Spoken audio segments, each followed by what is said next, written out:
What's going on, everybody? It's your boy Broadway Joel. Welcome to my live stream. I'm excited. I love going live. I love it. Especially love it when you guys call in. So I put the link up nice and early. Usually I'm stumbling over.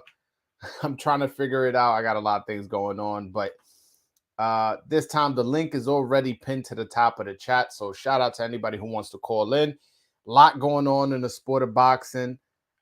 We have we have Spence versus Ugas coming up this Saturday, so that's a big fight in boxing. The undercard is very good. We also just had three major cards last Saturday. We had Triple G versus Murata. We had Ryan Garcia versus Emmanuel Togo, and we also had Fundora versus Lubin. So there's a lot to talk about this this evening, as well as also the Daniel Kinahan situation. He is the owner of MTK Global, or part owner of MTK Global. He's been sanctioned by the U.S. Treasury Department, which I believe they put out a $5 million. Well, I know they put out a $5 million reward for anybody who gives them information leading to his arrest. So if anybody has that information, please give it to me. I will be Tekashi 69 and I will snitch the shit out of Daniel Kinahan. $5 million? Nah, I'm joking. But yeah, man. Yeah. So there's a lot going on in boxing. As some of you guys know, I'm picking Ugas to win this Saturday. It's funny. I checked the odds, right? And one guy told me, he goes, "Why don't you bet the draw as well?" I'm like, maybe, even if Ugas wins, they give him a draw instead of giving him the outright loss. Maybe they rob him that way. I'm thinking about it. I believe it's plus 2,000 or something like that. So, $50 gets you $1,000. That's a lot of money. I'm thinking about doing that. But yeah, Errol Spence. So the reason, again, if you guys saw the video, you guys already know why I'm picking Ugas, and it's not because of Errol Spence's talent. A lot of people.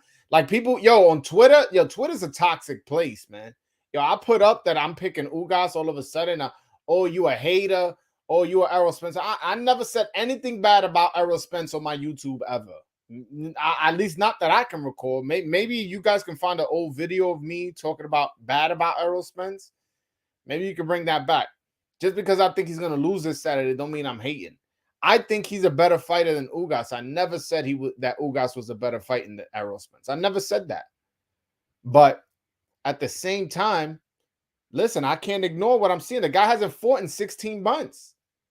The guy just had eye surgery last August. The guy had a car accident, 3 years ago? He went to war with Sean Porter 2-3 years ago. And also you got to remember, he hasn't fought in 16 months. That means he's fresh. You don't know his sparring. You know what I'm saying? You still take lumps in sparring. And then again, I don't know if he can make the weight properly. I know, he's working with a nutritionist now, but listen, your size is your size, man. I'm over 200 pounds. I'm well over 200 pounds. I cannot get down to 154 or 147. That's just me, no matter what nutritionist I work with. You get what I'm saying? And I'm not comparing my size to Errol Spence's size. Obviously, I'm much bigger than him. But my point is, it comes to a point where you need to move up. You know what I'm saying? And the way I look at Errol Spence, he needs to move up. I don't think he makes that 147 weight comfortably. I don't.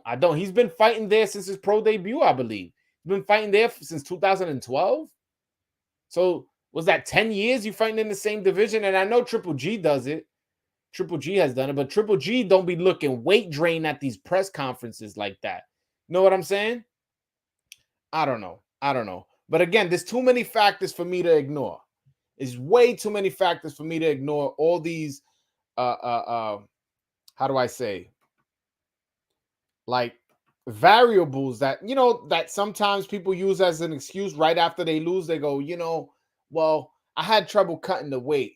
That eye surgery, my eyes started bothering me in the 4th round and I really couldn't see. I was seeing double or triple and then, I couldn't adjust because of the vision. A lot of things can happen. Listen, You're not gonna tell me that the man goes under the knife in his eye and that his eye is 100%. That his eye is exactly how it was before the surgery. You're not gonna convince me of that. I'm sorry. The eye is one of the most sensitive parts of your body. A lot of people don't know this. The eye is literally part of your brain. It's literally part of your brain. So if the man has an eye problem and he's fighting in a boxing match where he's going to get punched in the eye, I guarantee you. I guarantee he's going to get punched in the eye. There's a chance that he could get hurt in the ring. There's just way too many variables. Again, if he makes the weight comfortably and doesn't get his eye injured in the fight and doesn't show any ring rust, I would absolutely go with Errol Spence. It wouldn't even be a question. It wouldn't even be a thought in my mind. I would still think it's a tough fight because Ugas is a good fighter. Ugas a bronze medalist, comes from that Cuban school of boxing, has experience, against didn't he fight Jamal James and Sean Porter? He's fought a few guys I can't name off the top of my head, but my point is he has experience, this guy. This guy's a good fighter. He fought Manny Pacquiao, beat Manny Pacquiao. Yes, an older Manny Pacquiao, but he beat him. You get what I'm saying? So this isn't going to be an easy fight for Spence for various reasons. And one of the reasons is Ugas is a good fighter himself. On top of all the factors of why I'm picking Ugas, Ugas himself is a good fighter. You understand what I'm saying? People thinking this is just going to be a whitewash. You're going to be surprised this Saturday, man. You really are. And listen, if Errol Spence goes out there and dominates him and knocks him out in the 9th round, I'll be the first one on this YouTube channel screaming like, yo, I was wrong and Errol Spence is that dude. You get what I'm saying? But I'm going off what I see now, what I think now, and I just don't think he's going to beat Ugas. Listen, it's just my opinion. And if that makes me a hater for having an opinion that's not with yours, then I'm a hater. Because at the end of the day, this is my channel, and I try to be honest. I'm not trying to do no clickbait shit. The same way I picked Maxayo over Gary Russell when people were trolling me on Twitter, and people were trolling me even on my own channel. People were trolling me, but then when Maxayo get the win, they never come back and admit that they were wrong. They just go back to the fucking hole they crawled out of. You get what I'm saying? Shout out to Muhammad from the UK. He says, I hope he wins so we can see Crawford versus Spence. I listen, I wouldn't, I can see that. I want to see that fight as well. Put it like that. I want to see that fight as well. I don't think he beats Ugas, but who knows? Hey, if I'm wrong and Errol Spence is 100% healthy, or at least 90% healthy, then yes, I am going with Spence, and he will beat him, and hopefully that leads to a Crawford fight. Even though that's not a guarantee, Crawford hasn't signed that contract with PBC. You get what I'm saying? Once he signs that contract with PBC, that's when I'll be a little bit more confident that fight can happen. But right now, it's not looking like, I don't want to say it's not looking like it, but there hasn't been no signed deal. But yes, I would love to see that fight, man. These are two undefeated American welterweights. If Spence gets this win, he'll have 3 belts. Terrence Crawford have 1 belt. It'll be for undisputed in the glamour division, the welterweight division in boxing. When has there been 2 undefeated welterweights in their prime fighting for undisputed in the welterweight division? Never. And I got to give credit because what I just said was pointed out by Max Kellerman. So, and I'm not a big Max Kellerman fan, at least not anymore. I used to be. But I got to give credit what credit is due. He did say that, and it's the truth. Hold on. My man Michael said, I'm going to have to unsubscribe, bro. Shout out to you now. That's my little bro. He knows he can't subscribe. I'll fly down to fucking San Antonio and beat your big ass. You unsubscribe. That's it. You stuck with me forever, Michael. Young Junior says, not sure if Ugas has enough power. Now, I don't think he has enough power to stop Spence. I don't think that'll happen. Absolutely not. I don't think that. Oh shit! I got one of my YouTube friends, one of my Twitter friends, Ezra from the Ezra podcast. What's going on, bro? I had to hop on real quick.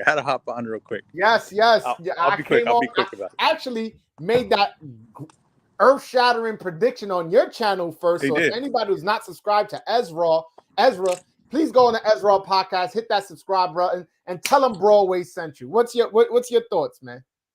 I don't know how you guys turned into a tune-up fight for Spence, because everyone's like, oh, the stoppage. That's the best part about it. Everyone's like, oh, this is a stoppage. He's gonna get it. It's gonna be easy work. And it's like, you gotta understand, Danny Garcia was easy fight, but it's mostly because Danny Garcia didn't want to push the pace. Like, Danny Garcia was able to land, and Danny Garcia broke down late, and still, like, in the 10th round, Spence moved backwards. It wasn't like Spence was like, oh, putting the beating on him or like that. But now, apparently, it's like an easy fight for him. And I just don't see that. Now, I'm gonna pick him to win, but I think he's gonna go down big. I think he's gonna have to pull this one out, gut this one out to get a win. So you think it's a 50-50 fight, but you see Spence edging it? I think Spence pulls it out because, okay, I think Ugas, if he tries to fight at range with Ugas, I think Ugas wins that. And I don't think it's not because of diminishment or anything. I think he's just better at that position. I think everybody's like underselling Ugas because he has 4 losses. But you got to look at his last 8 fights. Look at his last 8 fights. One of them is Porter, which I thought he clearly won that fight. And he dropped Porter, and it didn't get counted. So even if you thought Sean Porter had won, whatever your scorecard was, let's say the knockdown was added. All right, now what's your scorecard? You get what I'm saying? Like, exactly. So it's like you're going off of all these things and like, oh, he's tailor made for Spence. How? What part of his game is tailor made? That's what I understand. So you would have to think that Spence is back to then how he fought Cal Brook, right? Where Spence hasn't fought like how he fought Cal Brook since he fought Cal Brook, really, 100%. He hasn't been that kind of dog where he like pressures you and breaks you down and all that. He hasn't. He's been way more of a patient, pick your shots boxer. That's definitely what he's been since that point. So I don't understand the tailor-made part because I don't think he could beat Ugas at range. I really don't. So I think that what's going to happen, he's going to try to fight that way. I think Ugas is going to win at range, and then he's going to have to go and dog it out. And I think that Ugas's guard is really good. I think that people are kind of not talking about how good his guard is, but it's so good that it gets him in trouble. His guard is so good that it gets him in trouble, and he gets caught sometimes because he trusts it too much. What do you mean? What do you mean it gets him in trouble? So his guard, he has it really tight. It's really tight to his face, right? It's not outside. It's because he's so good with of reading and catching your punches, right? That he could place it where he wants, and it's minor movement when it's closer, right? It's only slight movements. If you look at the Abel Ramos fight, he got caught twice, and it's because he was too trustworthy where he was placing his shot. He got caught right in front of his guard. He's so good with his guard that he can get in trouble with it because and especially because Spence is southpaw and he's going to throw that looping left that he has. Yeah, Ugas is going to have to be 100% on with his defense in that thing. And I think that he'll trust his guard too much at moments. And I think he'll get caught late. And I think that Spence hurts him like how Ramos did. He'll finish him. I think Spence is different than Ramos. But I do think that I expect Spence to be down in the scorecards in this fight. Yeah, no, and also one of the factors that why I'm picking Ugas is Ugas has a really good jab. He does have a shorter reach. Very good jab. Yeah, he does have a shorter reach than Errol Spence by 3 inches. But when you're fighting a southpaw and you're an orthodox fighter, a lot of people forget that you can jab a southpaw, and Ugas did it in his last fight against Pacquiao. So the jab actually, his lead foot is closer to your lead foot, so your jab is very accessible to his face. And if he can jab and possibly hurt his eye, or who knows, close an eye, I feel like his jab would be definitely a weapon that is going to trouble Errol Spence more than he realizes. Yeah, I think so. Another thing too is Ugas doesn't have a lot of knockouts, so we assume he doesn't have power. I think he has decent power. I think he has actually pretty good power. I think he has pretty good pop. Because if you look at Pacquiao, when he hit Pacquiao stopped. If you look at all his fights, no one's ever pushed him back. There's a reason for that. Jamal James? Huh? Didn't he drop? I know he dropped him, but did he stop Jamal James? I don't remember. No, I don't think he stopped him. But he had a really good performance against Jamal James. That's what I'm saying. But no one pushes him back. No one pushes them back. So if you got to think of all these guys, why has no one pushed him back yet? Why has no one been able to do that? Because he got something to he's got some power to his hands, and when he starts landing, we're going to see if Errol Spence is still committed to that outside game, playing that game with him. Because I don't think that's going to last long. Where that's going to be the game plan to win the fight. No, I listen. You preaching to the choir. Listen, and you picking Spence, and you sound like you agree with me. You No. like I just convinced you. No. I'm 100%. I do agree with you. I just think that Spence pulls it out. I think that Ugas has been in trouble late. He's been caught late, and it's all because of It's funny because it's how good his guard is, and he takes a lot of chances like that with it. He trusts it too much, and I think that he'll get caught. And I think that Spence is just a different animal than Abel Ramos, right? That had him hurt, but didn't capitalize on it. I think that if he catches him with those shots, he'll finish it. But I do expect him to be down in scorecards. And I don't think it's an easy fight. Like, I don't think it's like everybody's like, oh, it's a stoppage. It's like, why? Spence hasn't stopped anyone in a while. Especially when you take into account Ugas is he fought Pacquiao in his last fight, and the last time Errol Spence fought was 16 months ago. You guys are not going to convince me that doesn't come into play. Yeah, like I'm sorry, and when I say you guys, I don't mean you. I mean in general. No. Yeah, I get you. I think the narrative that this is like a simple fight, an easy fight for him. I don't see that. Nah, it's not. It's again. I definitely don't think you read the title. Why I'm picking Yordenis Ugas versus Errol Spence. So you preaching to the choir. I definitely agree with you. It's not an easy fight. I'm also looking forward to the undercard fights. There's a couple. The one undercard fight that I find offensive as a boxing fan, and I don't know whether you agree with me or not, is why is Rayo Valenzuela fighting Francisco Vargas? Listen, I love Francisco Vargas. I love that man, but that man should not have gloves on and be in a ring. That man has taken some punishment, man. You know that, and I know that. I got a little broken up. Did you say Francisco Vargas or Gamboa? Because they're both in the same spot. So no, well, but the thing is, I do agree that the Gamboa probably shouldn't be fighting, and especially a young, hungry guy like Isaac Cruz. But Francisco Vargas, man, his fights are just brutal, bro. Like his fights with Burchell and Miura and Mickey Roman and listen, you know the fights. I could go on and on about the wars he's been in. And listen, I'm one of the YouTubers or one of the personalities on Twitter. I actually care about the fighters. Like, fuck my entertainment. Listen, I love a war just like anybody else. But at the same time, I do not want to see that man, Francisco Vargas, get hurt, especially fighting a puncher in Rayo Valenzuela. Yeah, and I do think that's a one-sided matchup. I think most of like Brandon Lee, Isaac Cruz, and Valenzuela are all on one-sided, make them look good, showcase kind of matchups. I do think that Valenzuela does give you opportunities to hit him because he completely loses his defense when he punches. He's got a lot of Naseem Ahmed in him. I don't think I've heard that comparison yet.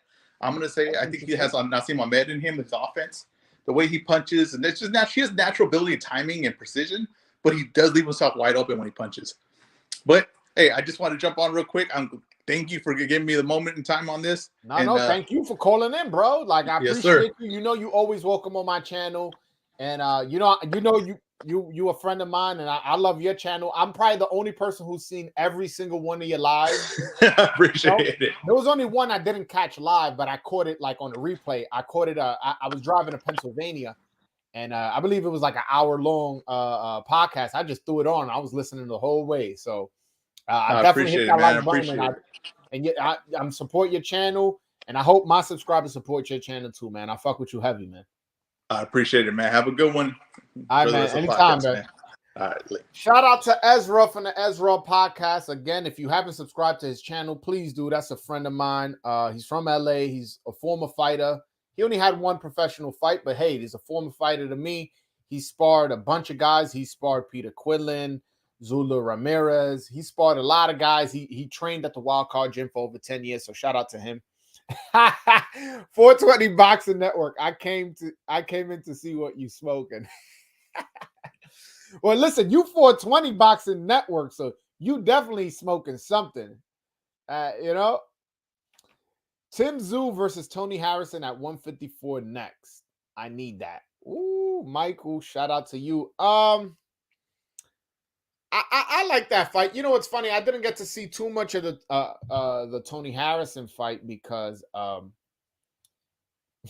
don't want to get in trouble. I couldn't watch the Tony. I did watch some of the Tony Harrison fight. I didn't watch all of it. I'll just say that. I don't want to get in trouble. But yeah, I would love to see that fight. I'll pick Tony Harrison. I didn't like Tim Tszú's last fight. I'll be honest with you. Tim Tszú looked very straight up and down, very basic. You understand what I'm saying? And it's weird because I've seen him fight before. And he was a little bit more shifty, but in his last fight against Terrell Gausha, he just seemed very basic, no head movement, there to be hit, was getting hit with that same overhand right over and over and over, no adjustment. I was like, I don't know. Like, I didn't like it. I didn't like it at all. Who do you think wins if Conor Benn and Hooker fought? I think Conor Benn. Listen, I'm one of the few guys on the internet that like Conor Benn. I don't know what Conor Benn did to somebody. I don't know if he pissed somebody off or slept with somebody's girl. I don't know what Conor Benn did, but I like what I see. Every time he's been on my television screen, he's shown out. Now you could say, oh, what about that Adrian Granados fight? Adrian Granados running around. Like, how can he be impressive when a guy's running around? It's the same thing when people were coming at me saying Michelle Rivera didn't look good in his last fight. The motherfucker was running. You can't do nothing. All you could do is win on points when the guy's running like that. You could say, yeah, but you got to break him down and this and that. But you can't break everybody down. So I would pick Conor Benn to beat Hooker. But, I don't dismiss Hooker's chances. He's a former world champion. He did get stopped by Virgil Ortiz at 147. And I don't know if Conor Benn can stop Hooker. I'm not going to predict that. I haven't broke down the fight. I got to watch a little bit more, do a little bit more research if that fight was to happen. But I like Conor Benn. I'm high on Conor Benn. Is he the next great thing? Is he better than Boots Ennis? Well, he's definitely not better than Boots Ennis. And is he the next great thing? I don't know. Only time will tell. Only time will tell. Conor Benn versus Kell Brook. Man, you're trying to get Kell Brook killed, man. Kell Brook, I don't know, man. He fought Amir Khan. I was okay with that. Apparently Amir Khan has a rematch clause and is considering exercising it. I don't know. Also, Kell Brook, can he make 147? I don't think he can. Unless, Conor Benn is willing to move up to fight Kell Brook to 154. I don't know. I honestly, I don't know. By the way, this is also something I have to bring up. Normally I like breaking down fights, but this is such a big topic in boxing that I have to talk about. Daniel Kinahan, the head of MTK Global, is under some shit right now, bro. There's a $5 million reward for his ass. It's crazy. Criminal enterprise he got. Hold on. Who do you got? Stanionis or Butiev? Man, that's a good fight. First of all, that's probably going to be one of the best fights on that card. And it's unfortunately, Americans, for whatever reason, we don't, like European fighters for whatever reason. I don't fall under that category. If you're a good fighter, I'm a fan of you. I just mentioned how I'm a fan of Conor Benn, and most Americans, for whatever reason, don't like Conor Benn. But Stanionis versus Butiev is a great fight. It's going to be a war, I feel. And I think I'm going Butiev. I'll be honest with you. I don't even know who's the favorite. A lot of boxing insiders that I've spoken with have told me, don't sleep on Stanionis. Don't sleep on Stanionis. Don't sleep on Stanionis. And I'm not. But I really like what I saw from Butiev in his last fight against Jamal James, getting that stoppage when I wasn't expecting that from him. I really wasn't. Plus, you add that the winner of this fight is going to be the WBA mandatory. And who knows, maybe, you be in line for the winner of the main event, which I doubt. I pretty much think that they'll take step aside money and let the undisputed fight go on. But hey, you never know. You want that step aside money. Look, let's say Butiev beats Stanionis. All right, now they got to give you $200,000-$300,000 to step aside for you not fighting. $300,000. I'm making up that number. That's a round number I just threw out there. Just to not fight. Plus, you can maybe put yourself in position to fight on the undercard and get yourself a $500,000, $600,000, $700,000 fight on the undercard. So you just made $1 million, $300,000 just to step aside, and $700,000 for fighting in the ring. Listen, whoever's the winner of this fight is in a really, really good position. And if the winner of Ugas, Yordenis Ugas, Ugas versus Spence decides to vacate, you fight for a vacant. If they decide to move up, you fight for a vacant. And if they decide to defend, hey, you fighting for 3 titles. The winner of that fight is going to be in a really, really good position. Again, I got Butiev, but I wouldn't be surprised if Stanionis wins. Stanionis is a good fighter. Matter of fact, let's break down the whole undercard. Let's do that. And by the way, if anybody wants to call in, just like how Ezra did, the link is pinned to the top of the chat. You're more than welcome to join in. We can have a conversation if you want to ask me a question, or if you want to debate, go back and forth. You think I'm bugging out for picking Ugas? You think I'm going crazy? You know what you can do? Click that link at the top of the chat, call in, and we can have a conversation. My computer just froze for whatever reason. I don't know why. I got to get a new computer. I really do. All right, I'm good. All right. So let's break down this undercard real quick. Because the undercard is decent. And y'all know I'll be on their head about it. Y'all know I'll be on their head saying, yo, this isn't a good undercard. This actually is a decent. But you know what? Let me break it down on after showing y'all. All right. So this is the undercard. So you got Butiev versus Stanionis, which is a good fight. Cody Crowley versus Josecito Lopez. Josecito Lopez always comes to fight. Cody Crowley is a prospect. I was just about to say a lot of people are high on, but that may be a stretch. But some people like the way he fights, and Josecito Lopez again comes to fight, so it should be entertaining. Isaac Cruz versus Yordenis Gamboa. Gamboa is old, man. He should not be fighting, especially a young, hungry lion like Isaac Cruz. If there's a fight I want to see Gamboa in is against Juanma Lopez, another old fighter who is retired, but fuck it, bring him back just to watch those 2 old dudes fight. It's a fight I wanted to see, but unfortunately never got happen. This disgusting fight between Jose Valenzuela and Francisco Vargas. This fight is a fucking disgrace. It's a disgrace. Francisco Vargas should not be fighting a top, you're hungry, 135-pound prospect. He shouldn't. And this guy's a power puncher, man. You guys know, the promoter of this knows the wars that Francisco Vargas has been in. And the commission, you should be ashamed for sanctioning this fight. Francisco Vargas is a veteran. I love the guy. People probably taking this that I'm discrediting. I just don't want to see the guy get hurt. It's a fucking shame that Francisco Vargas is still fighting right now and fighting a power puncher. Is a disgrace. Sorry, man. That shit really turns me up, because I really like I got a lot of love for the fighters. So seeing fighters get mistreated like that pisses me off. Anyways, watch him fucking score an upset. Anyways, Brandon Lee versus Zachary Ochoa. Ezra was saying how this is a mismatch. Zachary Ochoa is from New York, so I'm a little biased. But at least this fight is between a guy who's young, fresh. He's taking a couple losses, but still decent. And then the rest are pretty much up-and-coming prospects, fighting, C and D level opponents, and not worth discussing. But point is that there will be no, this isn't clickbait. I'm picking Yordenis Ugas. This isn't clickbait. Yeah.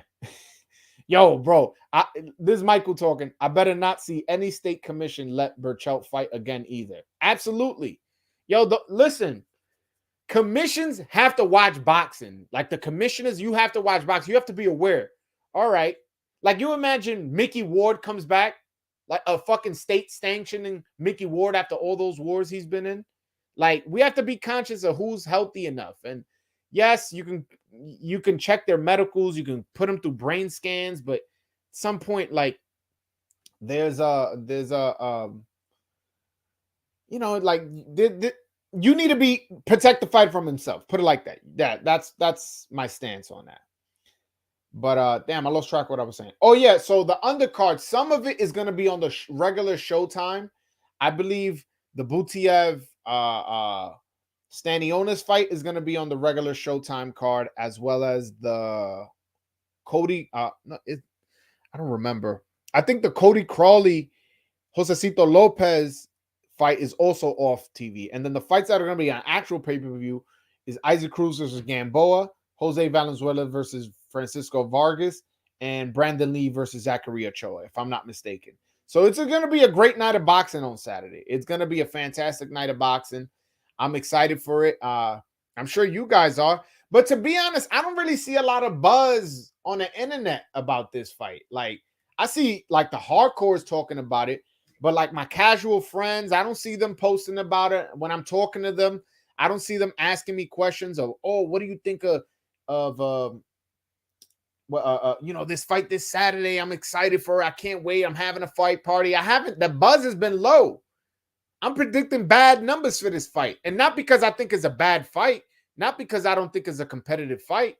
I just think Ugas I guess that win over Manny Pacquiao didn't bump him up as much as we thought it would. And Errol Spence, he's cold right now, man. He hasn't fought in a while. And this matchup doesn't intrigue the casual. I'm predicting bad numbers for this fight, to be honest with you. I really am. By the way, I never got to... I was going to go live last Saturday, but man, you guys don't know. Whatever. Point is, last Saturday was a bit hectic for me. So we... I didn't go live, and plus it was pretty late by the time all the fights were over. But Ryan Garcia and Triple G both made their comeback fight. Ryan Garcia, a lot of people want to give him a tough time for his performance, but I thought he did what he can. Again, this is getting back to what I was saying about Conor Benn and Adrian Granado's fight. Yo, To-Go didn't come to win. To-Go came to go 12 and be like, hey, at least he ain't knocked me out. You got what I'm saying? I do think that Ryan Garcia needs to add a little bit more tools to his toolbox. This was his first fight with Joe Goosen.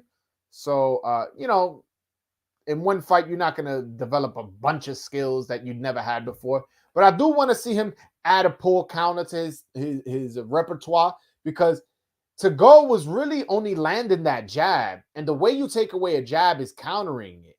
And it's almost like, Ryan Garcia was satisfied with just taking a quick step back, or satisfied with parrying it, or blocking it with his gloves, as opposed to, maybe, there's a few things you can do with a jab. You can maybe parry it and then come in with your jab.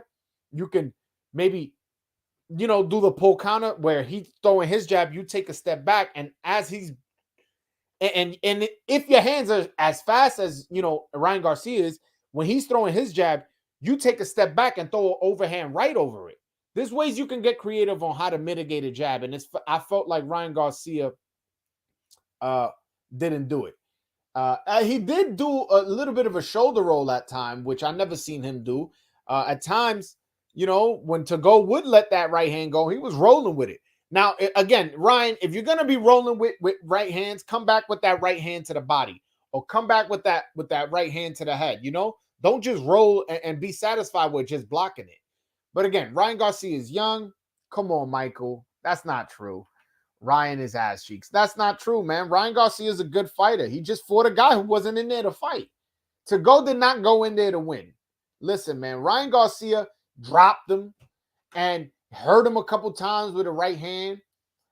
He looked good. He looked good to me, as good as he could. Meaning his opponent wasn't giving him enough chances to show out this spectacular performance. And by the way, To-Go was talking mad confident before the fight. Oh, I'm going to do the drunken master in the 5th round. He said that on the Boxing Voice. Shout out to Nestor Gibbs, my Dominican brother. He said that on the Boxing Voice. I'm like, okay, so come the 5th round, I saw he ain't do that. He ain't do no drunken master. He just fucking ran around. I bet you that dude had blisters on his feet after the fight. I didn't like how To-Go fought. I'm not a fan of him. I thought he embarrassed himself, to be honest with you. Listen, I can't go back home to my wife or to his girlfriend, whatever he has in his house, and be like, yeah, you saw my fight. At least if you get knocked out, you go, fuck it. I went in there. I tried to win. I put in a good performance. But hey, man, the better guy won. But you just go and run around, then get a paycheck. Listen, if I'm Golden Boy, I would have said, listen, that dude is never getting a paycheck from me ever in life. That's it. That was his last shot at me, putting him as a B-side for my shows. That was a horrible performance from To Go. Come on, 420 Boxing Network. Ryan Garbage Truck Juice. No, he's not. No, he's not. No, he's not. Ryan Garcia is a very, very talented fighter with fast hands and power. He just fought a guy who didn't. Yeah, it's funny. You guys are calling him trash off of one dominant performance. And you can't even, if you want to say it was a bad performance because he didn't get a knockout, you guys are grading pretty harsh. You know what I'm saying? You guys are being real hard graders, to be honest with you. I don't want you guys as my teacher. If you guys are saying he's trash off of that fight, you know what I'm saying? Look, why don't we not talk about that Fonseca fight where he knocked him out in 1, or the Duna fight, or the Duno fight where he knocked him out in 2, or when he knocked out, Luke Campbell to the body? I believe it was in the 7th or 8th. Like, he's had performances in the past that impressed me enough where this one bad performance, I'm like, and I don't even consider it a bad performance, it just wasn't a knockout, where I'm like, all right, he's shown me enough where I'll give him a pass for this, especially when the opponent didn't come to win. The opponent didn't engage in a fight. He just came to run. At times he would throw his flurries, but he ain't come to win, man. And when you don't come to win, it's hard for the opponent to look good. When you just coming in there to survive. I remember Nonito Donaire fought in the little room at Hulu Theater here in Madison Square Garden. He fought against a guy, an Argentinian guy. I believe his name was Omar Narvaez. And this is back in Nonito Donaire's prime when he was icing dudes, knocking dudes out. And everybody was like, oh, man, he's going to knock this little dude, Omar Narvaez, out. But this dude, all he did was just have his hands up and run around and do this. And he just came to survive. He just came for a paycheck and had the nerve to raise his hand when he made it to the 12th round and didn't get knocked out. Well, I don't care how much of a puncher you are. If your opponent didn't come to win and he came to survive, it's hard to do, especially if he's a decent fighter. And To Go was a decent fighter. To Go had one loss, and that loss was his pro debut. Won 32 fights after that. Yeah, maybe you can say, oh, who the fuck were those 32 guys? But point is, he only lost one fight before that, and Ryan Garcia gave him another loss. Stopped that 32 win streak against a guy who didn't come to win. Ryan Garcia should fight Isaac Cruz or Jojo Diaz next. Jojo going to jail. Yeah, Jojo Diaz. Matter of fact, let me see if I could pull up that article. Allegedly, you got to say allegedly because we don't know. I definitely don't know. He allegedly was trying to allure a minor to have sex with him through text or something like that. I don't want to misquote the guy, his allegations. So let me put up the article. I'll read it to you guys and then we can discuss it. D-Style. Oh shit, D-Style's on my live. Yo, what's going on, my brother? Shout out to D-Style. I was on his HCP boxing podcast. Shout out to him. I had a lot of fun. I can't wait to go back on. Shout out to my man D-Style. But yeah, let's read this article on Jojo Diaz and the charges he's potentially facing. Oh, no, it's not charges. I believe he's getting sued. Yes, he's getting sued. Pro boxer Joseph Diaz accused of attempted coercion, enticement of a minor in lawsuit. So the victim is not the alleged victim, how I should say, is not pursuing criminal charges. She's pursuing a civil suit. So an unidentified plaintiff has filed a lawsuit against professional boxer Joseph Jojo Diaz, accusing the former IBF super featherweight champion of attempting to coerce a minor to engage in sexual activity. The lawsuit, which was filed by Jane Doe in the U.S. District Court for the Central District of California, alleges that Diaz, 29, shared sexually graphic material with the plaintiff via social at Snapchat in September 2020. The plaintiff states she was 17 at the time. So those are some pretty serious accusation. I hope it's not true, to be honest with you. Hope it's not true. But if it is true, then I hope he loses the lawsuit and whatever the courts deem, right for her to get compensated, that happens. You cannot be coercing minors to have sex with you, especially if they tell you no. I mean, you shouldn't be pursuing sexual activity with a child, period. And from 17 and younger in the state of California, you are not allowed to have any kind of sexual contact or conversation with a person who's 17 or younger. And that's not that's not cool. That's not cool. I don't know the status. Again, I just read I just read pretty much what's going on. I'm just reporting the news. I don't know any insights. I haven't spoken to anybody. I don't know nobody from that camp. I'm not reporting anything. All I'm saying is if a woman is if a woman is 17 years old in the state of California, you are not allowed to have sexual conversations or sexual contact with this person. And they'll figure it out in court if this happened or not. I don't know. Those are touchy subjects. I never like to say, oh my God, this guy's a sexual, sexual assaulter or accuse her of lying. I don't like. Let's let the court plays out, and then we'll make our, opinions as we go. By the way, Fundora versus Erickson Lubin. I was not expecting that fight to be that good. I'll be honest with you. I knew it was going to be a good fight. I knew it was going to be competitive. I had Erickson Lubin winning, but I did not expect an absolute war. That was a fantastic fight. Probably it's in the running for fight of the year. I didn't like Erickson Lubin's game plan. I thought he would be a much better inside fighter. Sebastian Fundora is a really tall fighter. I believe he's 6'6" in 154-pound division, but he likes to fight on the inside.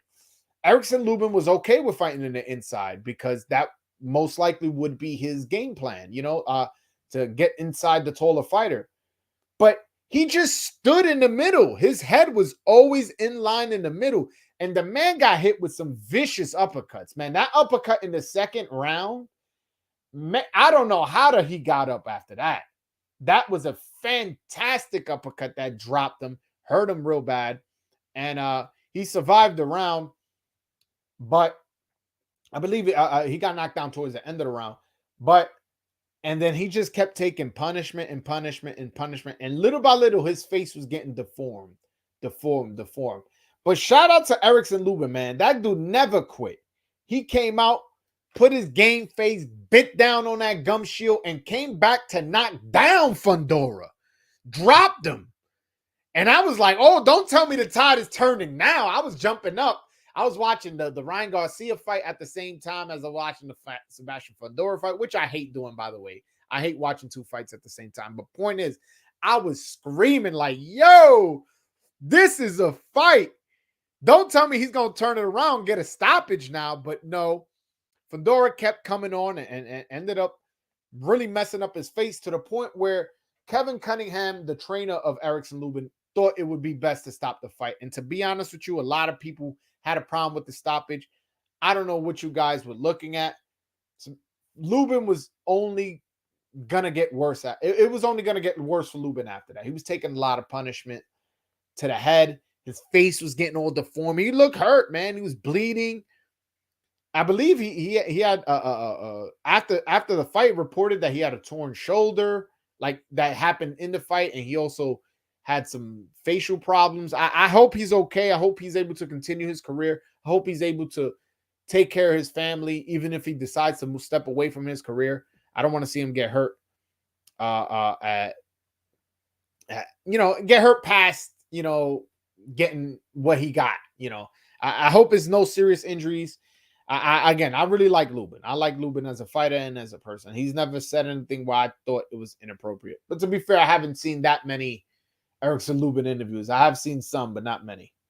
Yeah, Kevin Cunningham saved Lubin's life. Absolutely. By the way, did you guys see that when he stopped the fight, somebody threw like a ice water at Kevin Cunningham? It was just a cup full of ice just fell on him. And he almost ran out to go fight the guy who did it, because I guess it was a fan who was upset that he probably didn't think the fight should be stopped. He ran out to go get him, and somebody grabbed Kevin Cunningham. Yo, Kevin Cunningham he's a retired St. Louis police officer. So, like, this dude has seen crimes. He's been in the thick of things. This dude was a former cop, man. You don't want to fucking just throw a drink at him. You crazy? Whoever threw that drink is lucky Kevin Cunningham ain't run out there, because Kevin Cunningham, obviously, he must have some boxing experience as well if he's a trainer. And then again, he's a former cop, so he's a tough guy. Like, yo, chill with that, man. Yo, you fans, and I'm not, if you're not a fan that does this doesn't apply to you. You fans have to understand you're just a fan. Yes, you paid maybe, $500 to sit ringside, whatever the cost. I have no idea how much that ringside seat costs for that fight. Yes, but at the same time, you got to understand, you could get fucked up for talking shit to a fighter, talking shit to a trainer, throwing shit at a trainer. Don't do that. You just a fan. You upset that they stopped the fight. Talk to your boy you came in with. Say, damn, that was a bullshit stoppage. And keep it at that. Don't get yourself hurt at these events, man. Yeah, man. And by the way, it was a fantastic fight. And I thought the stoppage was just. So you throwing that ice water was not cool, man. Was definitely not cool. Not cool at all. That knockdown was Lubin's last chance. Yeah, man. When he turned it up, I was like, if he comes back to knock out Fundora, we are watching something special, man. And that was my thought. I was gonna go crazy, going like, damn, that was something special. I did not expect him to make that comeback after taking that many punches. His face getting all deformed, comes back, drops him. But no, he couldn't finish the job. He couldn't finish the job. And yeah, that's what happened. Fundora, cool guy though, for real. Humble and respectful. Yeah, man. Shout out to Fundora. He could have easily talked shit afterwards, but he was very humble about it and, took his win. And now is the WBC mandatory for Charlo, for the winner of Charlo Castaño. That fight, the winner of Charlo Castaño is going to be for undisputed, meaning they have all 4 belts. The winner of Lubin Fundora, which Fundora ended up being the winner. He is now the WBC mandatory for the winner of this fight coming, I believe, is May 14th. So we'll see how that happens if he eventually gets his fight. I believe Tim Tszyu is in line. Tim Tszyu is the WBO mandatory, if I'm not mistaken. But we'll see where Fundora's career goes from here. Bro should have been hooping in March Madness, though. Who got this man into boxing? If I'm not mistaken, he's Mexican. And shout out to my Mexican brothers. Yo, I get mad love from Mexicans. And as you guys know, I'm Dominican. But they show me mad love on Twitter. Some of them even DM me and shit, asking me questions about my Dominican fighters. So shout out to them. But yeah, in the Mexican culture, y'all know they love boxing, man. That's probably the number one sport. Probably that and soccer. Soccer and boxing are probably one of the 2 major sports in Mexico. I believe both his parents are Mexican. I'm guessing. I'm not 100% sure on that. So if he's Mexican, that makes sense to me why he would box. Plus, man, you want him to play basketball, man. Listen, you weren't entertained this past Saturday.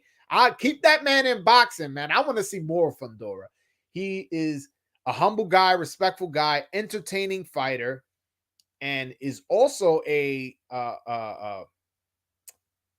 freak, like something we've never seen before. The only person who somewhat can relate to him is Thomas Hearns, who was, I believe, 6'1", 6'2", 6'1", in the welterweight division, and ended up actually becoming champion at 175. A lot of people don't know. Yeah, that's the only person who could probably relate when he was 147, 6'1", but still 6'1" is not 6'6". You can only relate so much.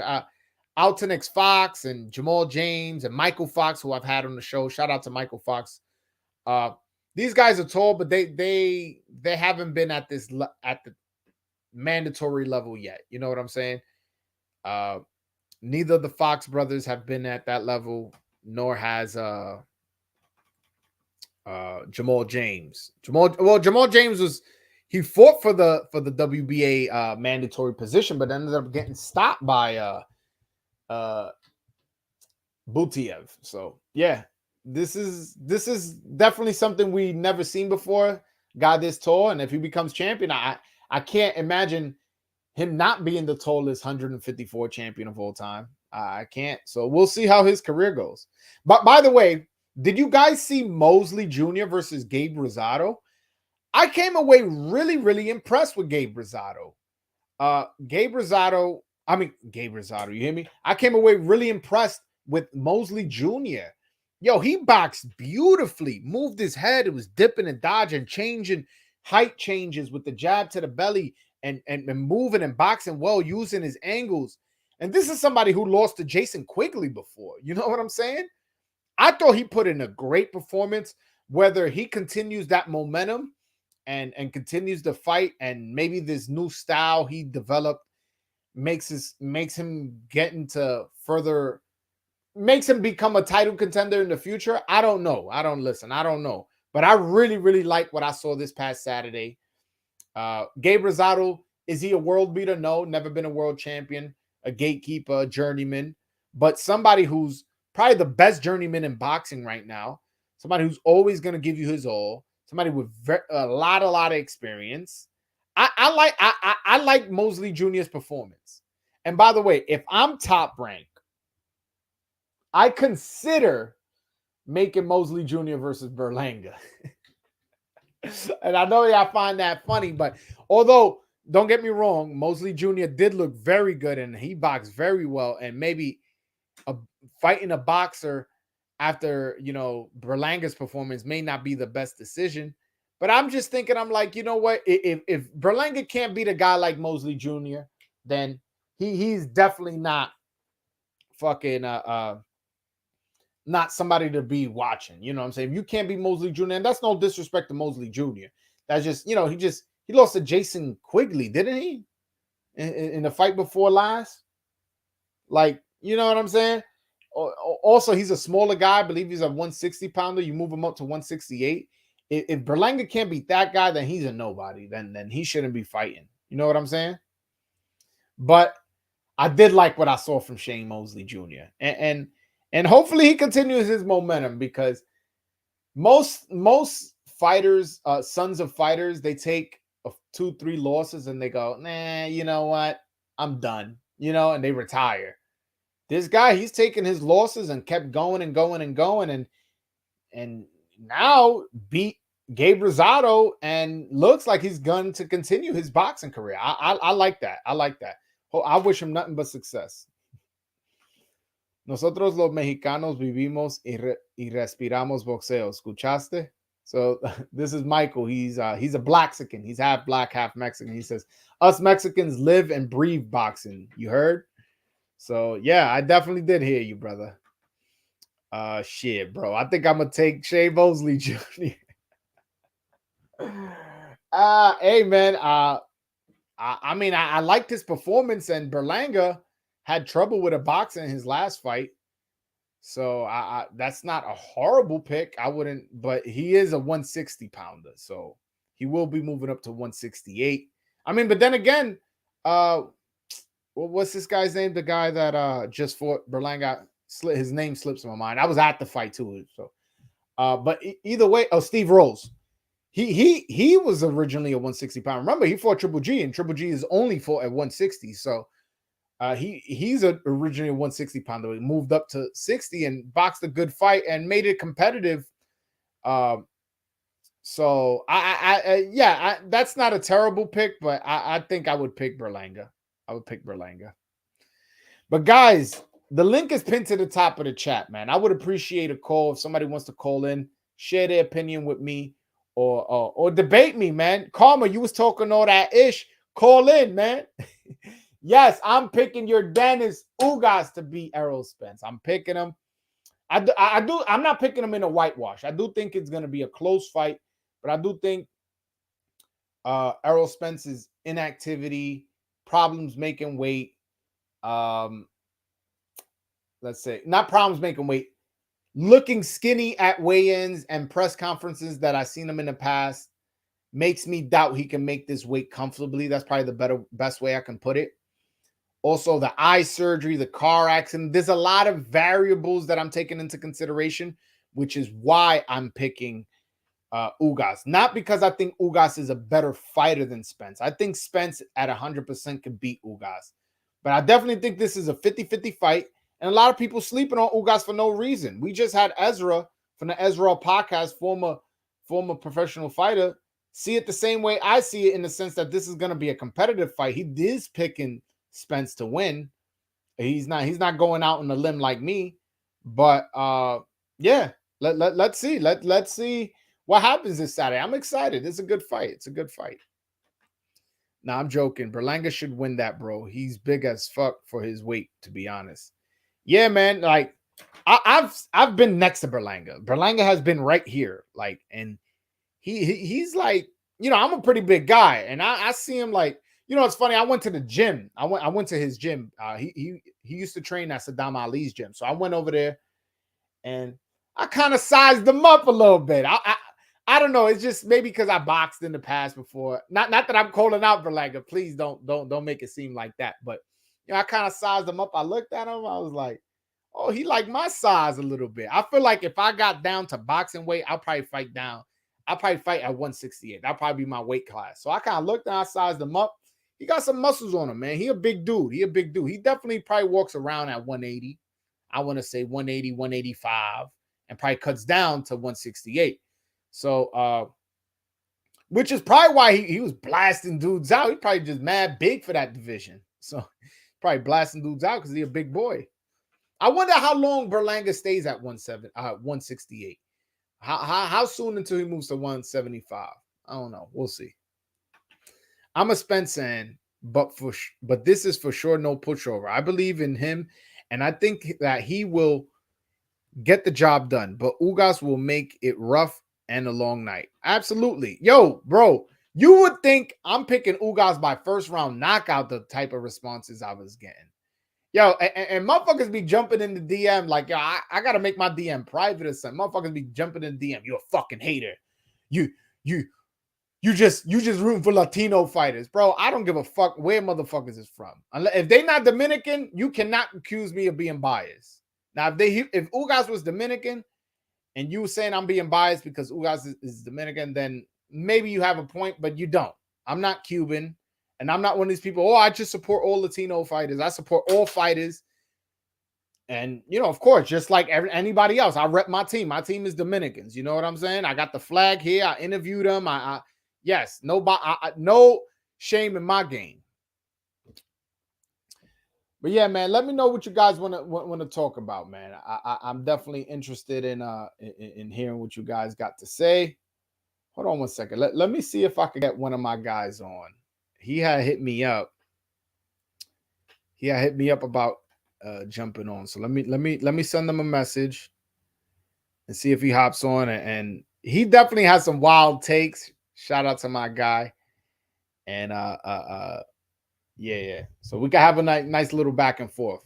I wish I could have somebody on consistently as far as like a guest. I like going back and forth, bouncing off ideas. I feel like that's also how you sharpen your arguments when you argue, not arguing, when you're debating with somebody else, because you're somewhat being challenged in your ideas. You have to defend it. People going, all right, you picking Ugas, why? No, you're crazy. What happens if this? What happens if that? Where you have to explain yourself. So I wish I could have somebody on more consistently, which is why I put the link always at the top of the chat for anybody who thinks, that they have an opinion and they want it out to put it out. Hold on one second.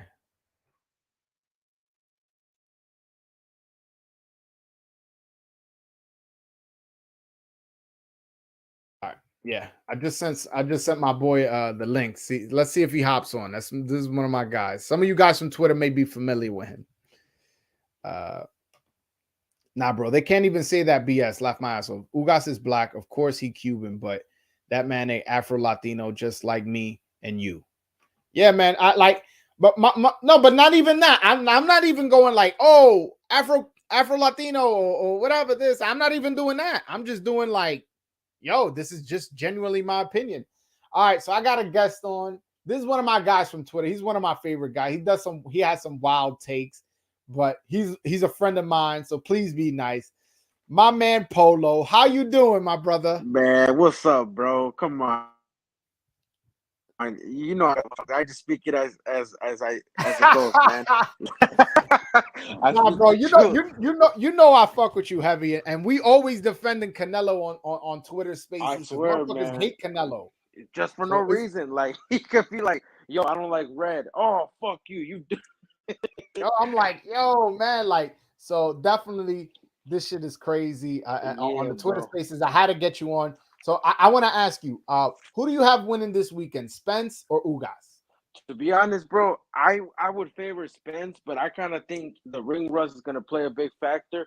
I want to put my money down on Ugas, but it's like, please, bro, do not fucking disappoint me if you end up losing. Like, if he loses a close fight, I'll be like, okay. But if he goes in there and gets washed, I'm gonna be a little bit sad. I'm like, damn, you know, that's Latino. I'm like, yo, I kind of want Ugas to win, but I know that everything is basically against him. But I wouldn't be surprised if he pulls it off. I think Ugas pulls it off. You think Ugas pulls it out? I have that feeling, but it's like, bro, I don't know, man. You know, Ismael Salas is his trainer. Yeah, I know that's the thing, bro. But it's Ismael Salas can't been getting upsets. Hector Luis Garcia beat Chris Colbert. Ugas beat Pacquiao. Arias beat Hurd. Arias beat Hurd. Arias beat Hurd. Like a lot of upsets, and this would be in line with his track record as of recently. Listen, if Ugas wins this Saturday, Ismael Salas, trainer of the fucking year. What do you think? I think he's up there. I think he needs one more big win. He definitely, but this is gonna help his case. I think he's in line. I think he's top dog. Like it's gonna be hard because he'll definitely be like. With this remember, Hector Luis Garcia is the WBA mandatory at 130 for Roger Gutierrez, so he could possibly get a belt under his camp if Hector Garcia wins. Definitely, yeah, bro. Like, I think he's in line, bro. I think this might be a big ass win that he's definitely gonna be up there. But like I said, bro, hopefully if Ugas pulls it up, but bro, the judges, it's in Errol Spence's hometown. Like, you don't think?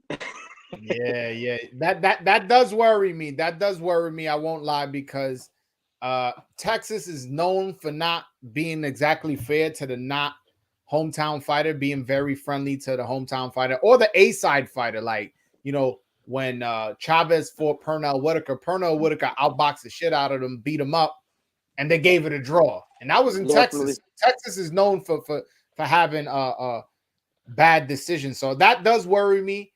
But I might throw $50 on the draw. The draw is plus 2,000, meaning if you bet $100, you get 2,000 back. I might just throw 50 and get a G back. Definitely. No, look at the Castaño-Charlo fight. My homie told me, like, nah, bro, they're not gonna give Castaño a decision. It's gonna be a closer fight.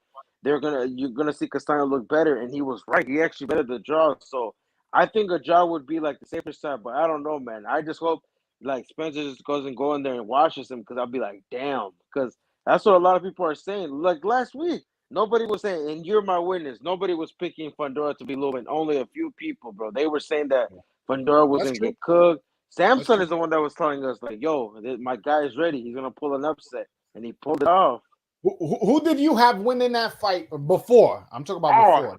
No, I had, you can ask, I had Fundora stopping him late. I just thought it was crazy. Like, yo, listen, you be saying some crazy shit, but hey, man, you got it right. Yo, next time you on one of those Twitter spaces, be like, hey, listen, no matter who you talking to, be like, listen, you pick Lubin, I pick Fundora. I know more about boxing than you. Talk to them like that.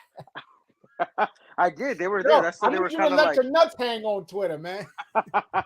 I did, but that's why I was like, what happened to him getting cooked? You know, I didn't want to roll because I respect Lubin, but I actually told him, yo, Fundora's gonna stop him late. I don't know if you guys don't see this, but look at the height difference. Look at the fucking reach. Like, bro, he's gonna stop him late, and we saw what Lubin like his face looked like, and I was like, damn. Yo, that was bad. Yeah. Wait, you had Lubin beating Fundora? I had Lubin winning. Yes, I did have Lubin winning. The reason I had Lubin winning, the reason I had Lubin winning was because I think Fundora sometimes gives up his size unnecessarily, and Lubin, I was picturing him breaking him down to the body. I had him by decision, but I had him picture him breaking him down to the body where it would slow his activity down, and where Lubin could eat now, get those uppercuts and fight better on the inside. But he just wouldn't move his head in the middle. When he was on the inside, he would stay right there. So he was there for those uppercuts. So he was getting lit the fuck up. Bro, I'm surprised you weren't in the space. I always told people, I'm like, you wasn't there when I said, yo, I picked Tony to a box Garcia. I was in there with Mr. 100, and I said, yo, Fundera's going to stop Lubin late. He's going to get, like, messed up pretty bad the late rounds. And I called it. I'm surprised you weren't here. And, like, yeah, I got wild takes, but sometimes they're all right. But you got to hear, I said it. Fundera was going to stop him late. I just was surprised when he dropped him in the early round. I'm like, yo, this might be over. Yo, bro, that was a vicious uppercut in that second round, man. I was surprised. I was like, whoa. Did you see when he licked his lips? He made that Tyson Fury when he stuck his tongue out and he did that, what Tyson Fury does?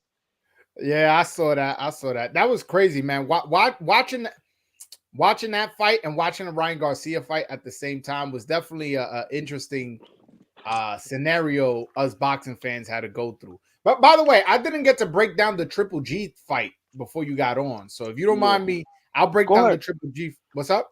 Yeah, go ahead, bro. Yeah, I'll break down the Triple G fight, and then I want your opinion on that Triple G fight. So the Triple G, I thought he looked slow. I thought he looked real slow. I thought that the jab was still there, man. That jab is not going anywhere. That jab, bro, yo, he would hit Murata, and it would look like he was hitting him with a right hand. Yo, I'm like, so he still got power in those hands. Obviously, he got the stoppage. You know what I'm saying? And Murata came to fight. Murata came, bro. And he didn't want to quit, but it's just like it gets to a point where that power was too much for him. Murata must hit hard, bro. I know you heard those body shots. I think Murata hits harder than what we expected. And I called that one. Remember, I told you, I said Triple G is going to stop him late. He's not going to stop him. And he did stop him in the ninth round. I just was like, yo, Triple G is still strong as a motherfucker, man. That's how I predicted it too. What did you make of him looking so slow? I kind of was like, it's there. That's going to be part of the age of him, getting older.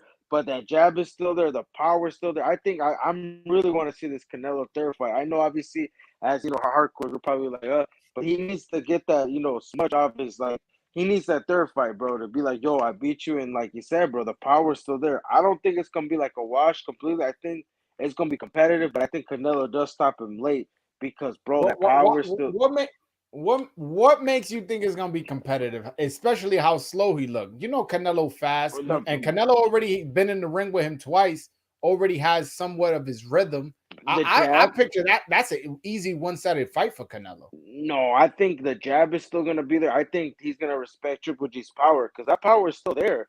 We can't have, even though Murata on paper, he's not really known, but like that to be a top. But bro, if you look at his fight, gold medalist, and he fucking has power, bro. And he's big as shit. Like, bro, I think what affected him is not being as active these last 2 years. If he would have gotten some good wins, like against some known contenders, like like Selecki, Quigley's, Leon, Williams, Derevchenko, like guys that were more known, and he would have showed his case. But I think it's just him not being so known, like the actual besides the hardcore. I think that's what ended up happening. That I think I'm telling you, bro. I think Triple G is gonna put it on Canelo though, because the power is still gonna be there. I think Canelo's gonna, play chess match with him, but I think the power is still there, bro. I think the power is the last thing to go, and I think it's gonna still be there in that jab. Yeah, I just think Canelo has improved so much defensively, and is now hitting as hard as ever. Look, he broke Billy Joe's face, knocked out Caleb Plant. Fucking ripped up Callum Smith's arm, knocked out Kovalev. Oh, definitely. I feel like he's gotten stronger since then. That's what I'm saying. And he's still young. He's still what? He's 32? 31. He's 31. Triple G's 40. I feel like, man, Canelo's gonna just. I think he's gonna knock him out easy. I think probably 6th, 7th round. Nah, bro. I think, and you gotta remember, Triple G was coming from a long ass layoff. I think the ring rust played a factor, but I don't know, bro. I really need that third fight so he can knock him out and just set Triple G to retirement and just be like, Polo. I want to ask you this: how sad is it that 40-year-old Triple G is the one unifying, and not Andrade and Charlo. Oh, that's fucking upsetting. You realize that they could have got that Triple G. I mean, Boo Boo and Charlo could have gotten Murata in 2019. They do realize that, right? That he had the regular. Because remember, Canelo moved up. That fight could have been off. Like they could have gone for him, but obviously they probably didn't want to go to Japan or go to like. Fuck going to Japan. They could have fought each other. They each That's got what I'm belts. They're both saying. American. That's what I'm saying. But if they wanted, like a quick, easier fight, they didn't even want to give Murata.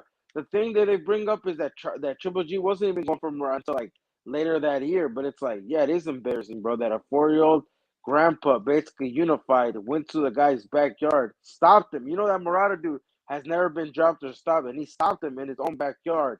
Stopped him, had his trainer fucking throwing in Throwing the towel. And you got Charlo and fucking Boo Boo fighting Jacobs' leftover, the Miracle Man's leftovers. Yo, it's insane. It's insane the hate Triple G gets. And listen, I listen. Murata was coming off a long layoff himself, but as you saw in the fight, Murata is a good fighter, and he just hasn't gotten the chance. Yeah, because he fights only in Japan. That's why after this win, bro.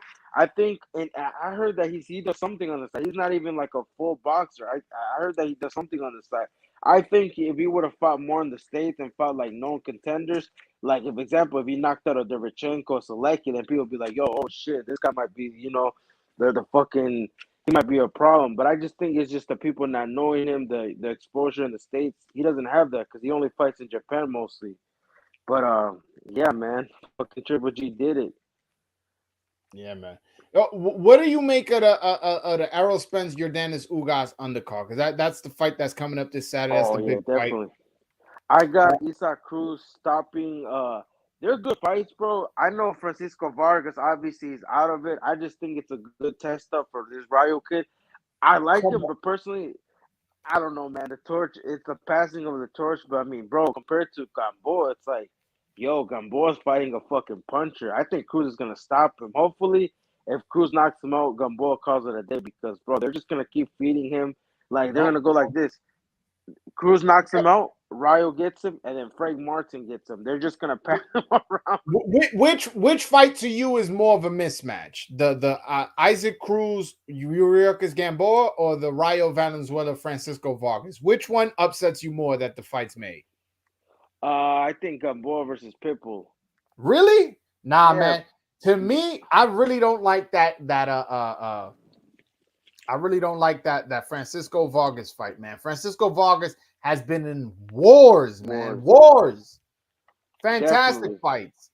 And like, I don't want to see that guy get hurt, man. I really don't. Like, as much as I like his fighting style and I've been entertained by him in the past, I cannot say that fight should happen. That Definitely. Fight, you know that's a mismatch. Polo, you a knowledgeable boxing fan. I think that is a mismatch. I think that is a mismatch, but I think Gamboa, because think about this, bro. Gamboa is coming for a long-ass layoff, fucking losing to Haney, but, he's been stopped in almost every loss. With Francisco Vargas, he got stopped by a fucking boogeyman at 130, like the dude when he was actually good, and he lost to Isaac Cruz, a decision, which, he did lose almost every round. It's like, I think Francisco Vargas still has something left in the tank, but with Gamboa, it's like, bro, I've seen this dude get knocked out visually. I've seen him get schooled. I've seen him get quit on the stool. It's like, yo, like, what's the point of him throwing him in there? You're throwing him in there with the dude that Haney couldn't knock him out. That's true, but I don't know if Haney got Cruz's power though. I think Cruz hits harder. What about Tank? He made it to the 12th with Tank. He got stopped, but I felt like he could have finished that. What Tank got power? Yeah, but I think Cruz is just gonna be wrong. I'm telling you, bro. I think Cruz is gonna stop him, and I think Rayo is gonna. I wouldn't be. Let me ask you this: how high are you on Isaac Cruz? Like, where would you say his talent level is? Oh, I could see the motivation, the hunger. I give him like an 8 right now because, bro, he took Tank the distance. He had Tank fighting on the back foot. Bro, he's gonna be good, and Rayo is something special. Obviously, if Rayo and Cruz fight, I think Rayo would beat him to a decision, but Cruz ain't no fucking pushover, brother. You saw that they picked him so Cruz Tank could have like an easier night, and they kind of backfired. I don't think they expected Cruz to survive in there. He showed us he got a good ring IQ. He can cut the ring off. He throws some good uppercuts. I think he could be over. It's just his size is the only thing that throws him off. His height. Like he bet to me, he would be better off moving down if he could make 130. I don't know if he can. I heard he started at 130, but could you imagine him versus Chris Colbert? Yeah, he'll beat the shit out of Chris Colbert. That's what I'm saying, and he could I don't know. That's what I'm gonna bring up if I ever yo, he should move down to 130 because I think 135 he is a bit small, and it's gonna be hard for him to get a title shot because all the belts are tied up. I think he can make 130. He's a small dude, bro. He's not a big dude. Yeah, if he can make 130, I think that's his best bet considering his height, man. Because imagine him against Ryan's so tall. You know what I'm saying? Even Devin Haney's he's what 5'9". Same thing. What's his name? Cambosos is 5'9.5". Yeah. And the only other short guy is Tank, and he already fought him. So and people could say, "Oh, height don't mean shit." Yeah, height don't mean shit to you. It means something, man. To if it wasn't for height, it does. Klitschko and Lennox Lewis wouldn't have had the career they had if they didn't have the height they had. So definitely, it definitely matters, man. No, definitely matters, bro. Come on, man. He's like 5'4". When he fights like a Garcia, a Tank. I think he's 5'3", if I'm not mistaken. I could be off on that. I think he's 5'3". Could you imagine him versus Lomachenko? That's like the second smallest lightweight, Lomachenko. It's Lomachenko. I don't know how tall Lomachenko is, but man, he's 5'7". I'm one of the people. I don't know where you stand with Lomachenko, but I'm one of the people that I think he's talented, man. I like Lomachenko, man. They know Lomachenko hit him, man, bro. He's ring and lineal, fastest 3-time weight division champion. 2 medalists. Like it's easier said than done, but it's like, bro, if you didn't know Lomachenko before he went pro, like you don't really pay because, bro, he was promoted. Like I just feel like yes, they could have done a better job. Like they could have, if they wanted to, bro, they could have made him into a pay-per-view star. It's just like, bro, the female fight fell apart. He sold out. I think Madison Square. He's a beast, bro. I respect Lomachenko, man. Like I don't know why people hate on him, but bro, he's special. Now, people hate on him. People hate on him because of the promotion he was getting pushed by HBO and now ESPN. People hate on him because of that. But I'm like, yo, they doing their job. They trying to promote their fighter, and you just getting mad about it. I don't like that ESPN at one point had him #1 pound for pound. Like, over Canelo. Don't disrespect me like that. Yeah, they did. They had him over Canelo. Some of the that's Canelo and Crawford. Oh yeah, that was disrespectful. They told them, I don't know if you watched the David Faitelson, this fat fuck that just be talking shit. He's a journalist. He told Canelo to his face, "Oh, I think Lomachenko's over you." And then Canelo didn't want to be disrespectful, but he's like, "Who did he lose to?" Like he was gonna bring that up, like basically like who? Because I think at that time he fought Luke Campbell, and he's like, "Well, look at the opponents that I'm fighting." And he didn't want to disrespect Lomachenko, but he was. Who is this? Dan Rayfield?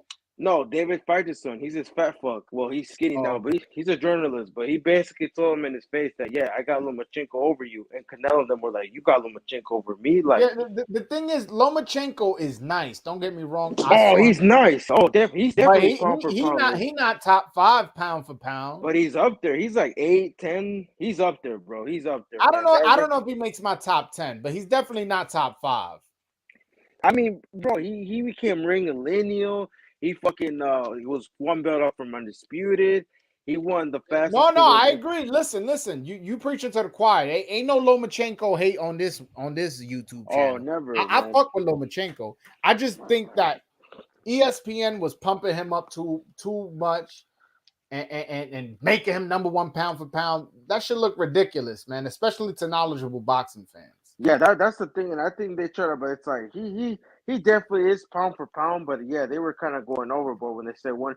I just think because his run was like because he beat Linares. I mean, Linares was lineal. I just think the way he was moving, I feel like he beat Linares, Pedraza, and Corolla. Corolla was a former world champion. Luke Campbell, and then he fought the female. Then he came back and he had a good run, bro. People hated. People hating. I'm gonna ask you one last question, and then I gotta go eat, man. Yeah, I got you, bro. Go ahead. But I wanted to ask you, what did you make of Ryan Garcia's last performance? And then I'll give you, after you tell me your thing, I'll tell you mine, and then we can have a conversation about it. Yeah. Yo, I kind of was like, I was a bit disappointed, but I'm gonna be honest. I thought I was expecting a knockout. I'm gonna give him a pass because, bro, that ring rust, the new trainer, the personal things. I think he could have. I mean, he beat him every round. I mean, besides the knockout, you can't really. He beat him. I mean, it would be different if he had a close fight with him, or like it was like it was like a majority decision. But then I would have been like, yeah, you need to get back to the drawing board. But he beat him every round, dropped him a few times. I feel like I was a bit disappointed because I wanted the knockout. But like you said, he needs to definitely improve, and he can't look like that again unless like he has another. If it's another contender that's like he dominates like that, then I'll be like, yeah. But I wanted to see more. I wanted to see the jab more. I wanted to see a vicious knockout. But I think I'm gonna give him a chance because he has a new trainer. So let's see what ends up happening. But he needs to definitely go back to the drawing board and definitely pick it up because I want to see him like old Ryan Garcia, not once a year, and then he goes missing. Well, this is how I saw the Ryan Garcia fight. I saw him trying to get the knockout, but he was fighting a guy who wasn't willing to engage. The whole time, this dude was running around. Oh, and yeah. people go, oh, he didn't get the knockout, all this, all that. And it's like, all right, he didn't get the knockout because the motherfucker's not willing to sit there. Well, not sit there, but it's not. I don't feel like To-Go came in there trying to win the fight. I think he came in there going, listen, I got a paycheck coming for me.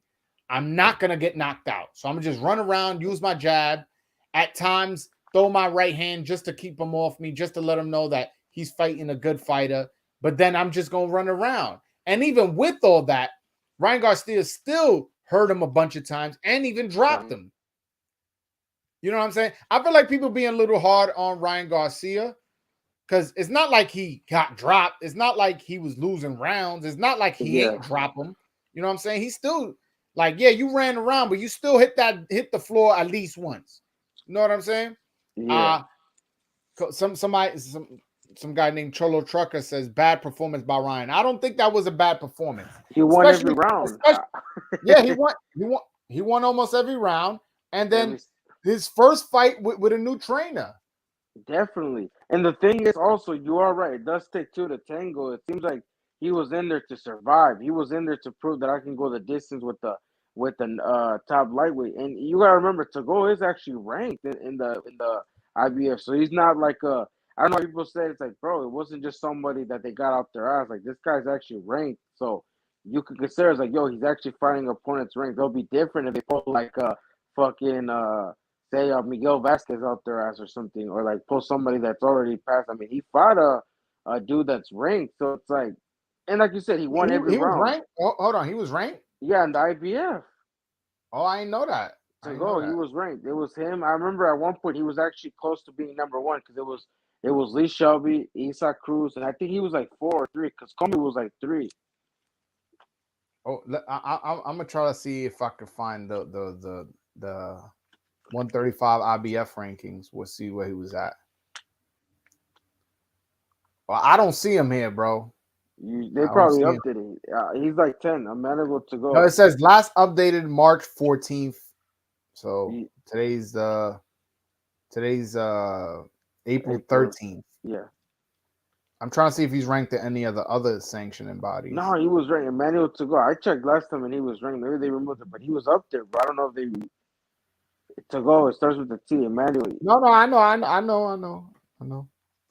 Yeah, he's ranked number 9 in the WBC, and Ryan Garcia is ranked number 3. So you know that's gonna move him up. That was last updated March 18th. So you know that's gonna move him up. Right now, Zarul Abdullayev, if I'm not mistaken. that might be his next opponent. He fought Haney. I think that might be his next opponent. I think so too. I think that may be Ryan Garcia's next opponent. And I like that fight too. I like that fight. It's a common opponent with Jorge Linares. It's a common opponent with Devin Haney. Why not make that fight? I wanted Linares, bro. I really wanted Linares. Come on, man. Linares. Listen, you're gonna like this one. Linares gets knocked out by my neighbors, bro. Former world champion. You know what's crazy? No, but that's it, bro. He's a former world champion, but ya está viejo. Se te quiere ya está. He's too old. That's it. He's done. Here's the thing, Bro, but Haney just fought him in May. Imagine if they would have made that fight in like July. Say that speaking, because we know Linares didn't win. If say he beat the dude, Linares would have actually been number one, and then Ryan Garcia. That would have been a good name. Be like, yo, I knocked Linares the fuck out, and you win 12 rounds. But obviously, we know that Linares is kind of past it. So it's like, damn. Kind of, really, Polo. Kind of past it. No, he's past it. He's past it. Come on, man. Like I want to see Ryan against somebody who is, somewhat relevant. Zaru and Zaru Abdullayev, maybe he's not relevant in the sense like his name is out there. How about Comey? Comey, but Comey's coming off a loss. Let me look at the names that I would like to see. Yeah, tell me. Yeah, I don't mind the Zaru Abdullayev fight. I would have said Isaac Cruz, but Isaac Cruz on the PBC side, I don't know how that works exactly. Yeah, they're not gonna do that, bro, because they're gonna say networks. They want Jojo Diaz would have been a good fight, but Jojo Diaz is currently getting sued for something, and I don't know what's the status of that. I would love to see that fight. Let me see. I'm trying to think realistic fight. Javier Fortuna. You like that fight? I was about to say, but I'm like, I listen. I'm a Dominican, but I'm honest. I think Ryan Garcia knocks out Fortuna, but Fortuna is a decent fighter. Fortuna still has, gas left in his gas tank. He's not a shot fighter. Oh, he's not. How about what do you think about this? How about this dude? But obviously, I think this dude might go for a title shot. Josecito Corrales, remember him? He's only 30, bro, and you can't say he's shot. I mean, obviously, because remember Alberto Machado knocked him out. The one Corrales, the one that went to Japan. Yeah. I know who you're talking about. He's still around, bro. He just won an eliminator.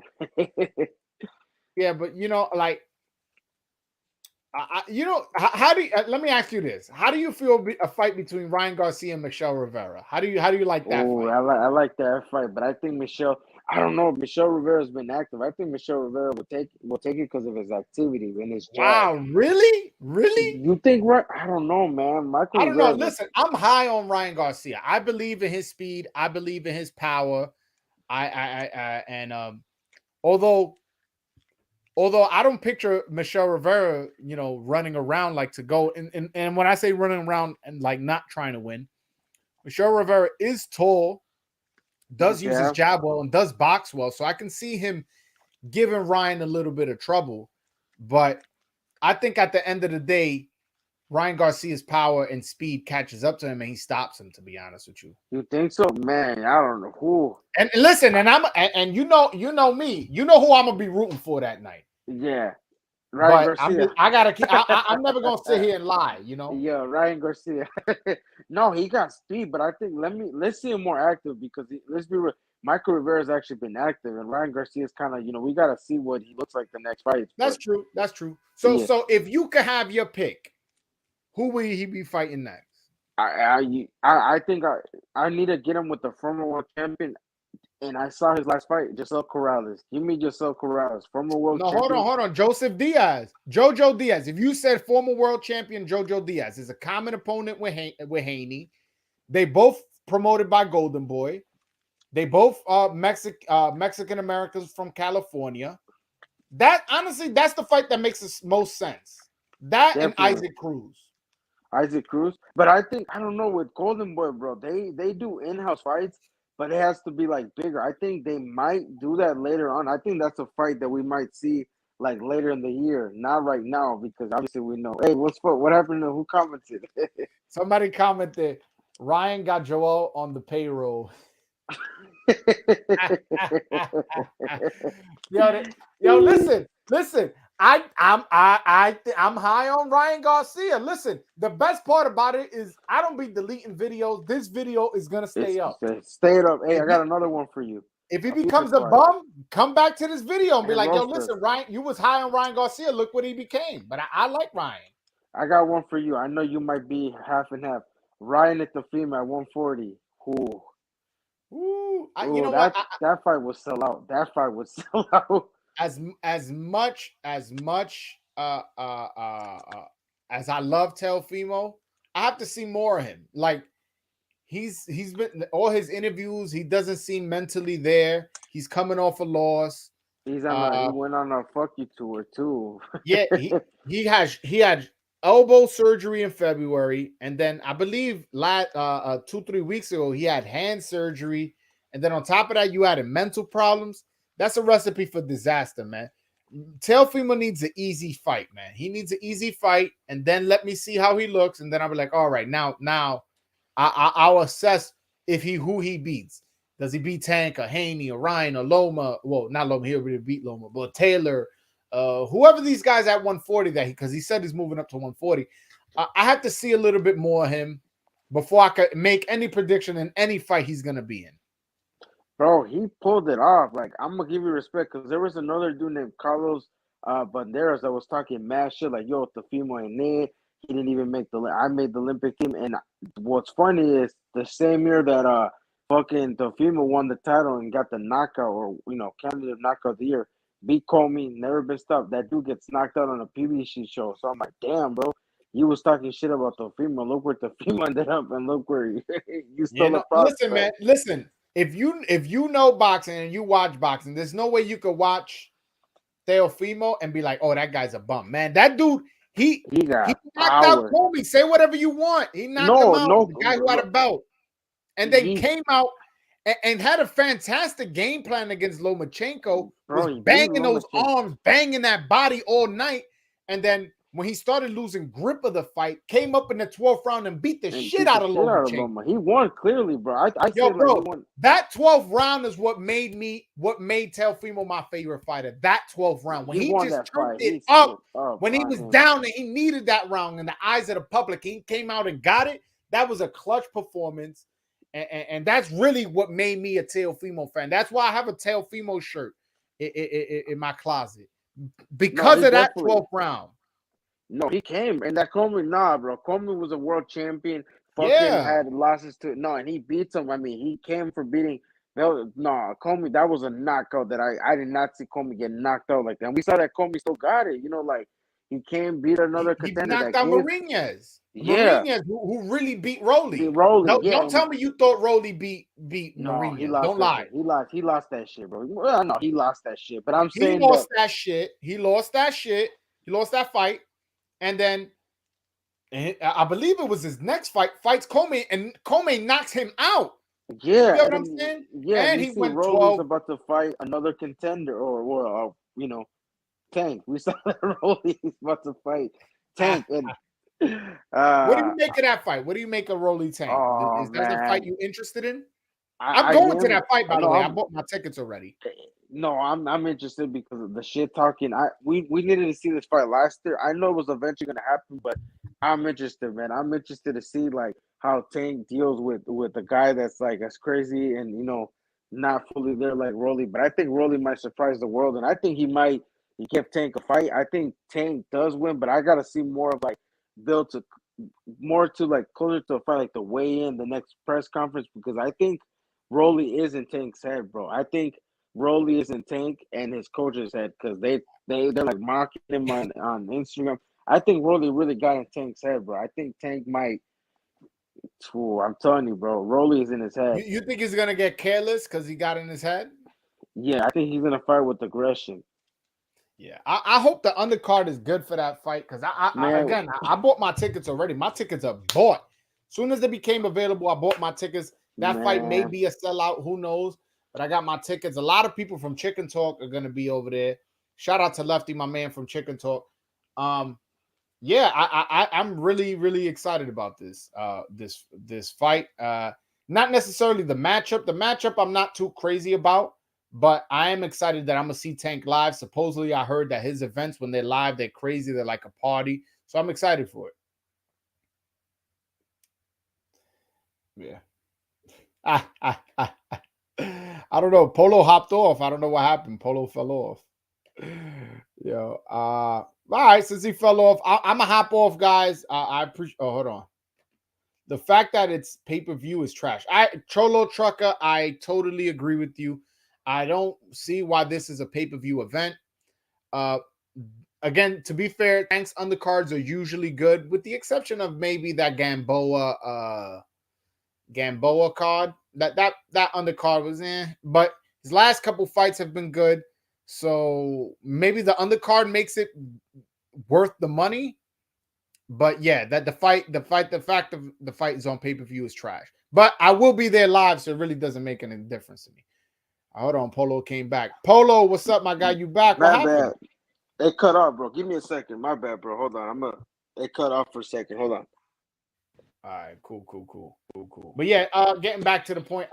So yeah, I don't agree that Tank Rolly's a pay-per-view worthy fight. I don't care how popular Tank is. You know, at some point, you want to go past that 300,000 mark that he's reached in the past, and the only way you do that is one, putting him in against competitive fights against fighters we want to see him in again.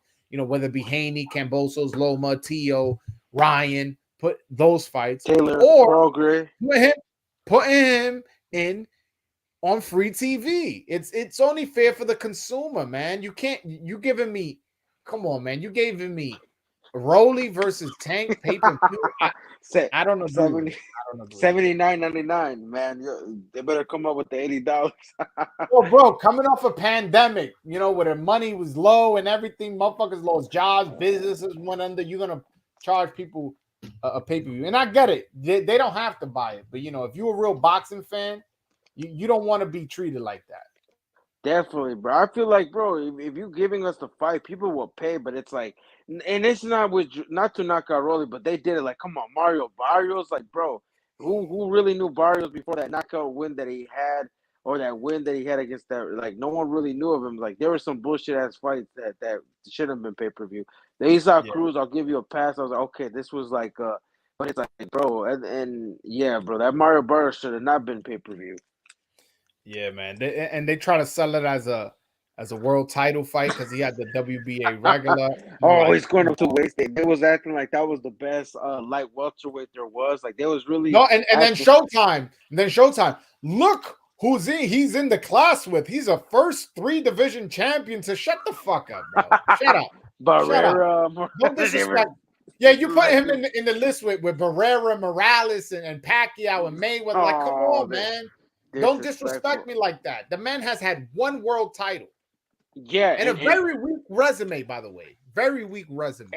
And bro, don't forget how he got that 2nd world title. Because remember, he beat Pedraza for the IBF title. Look how he got that 2nd title, man. That was like a birthday gift that they gave. Remember? The WBA, because Machado had it, and then they took Machado, made him the regular belt. And then that's how Tank got the 2nd belt. Remember when he became champion? I actually did not know that. Thank you for putting. You did not know that? No. Didn't he get his belt from beating Luis Santa Cruz at 130?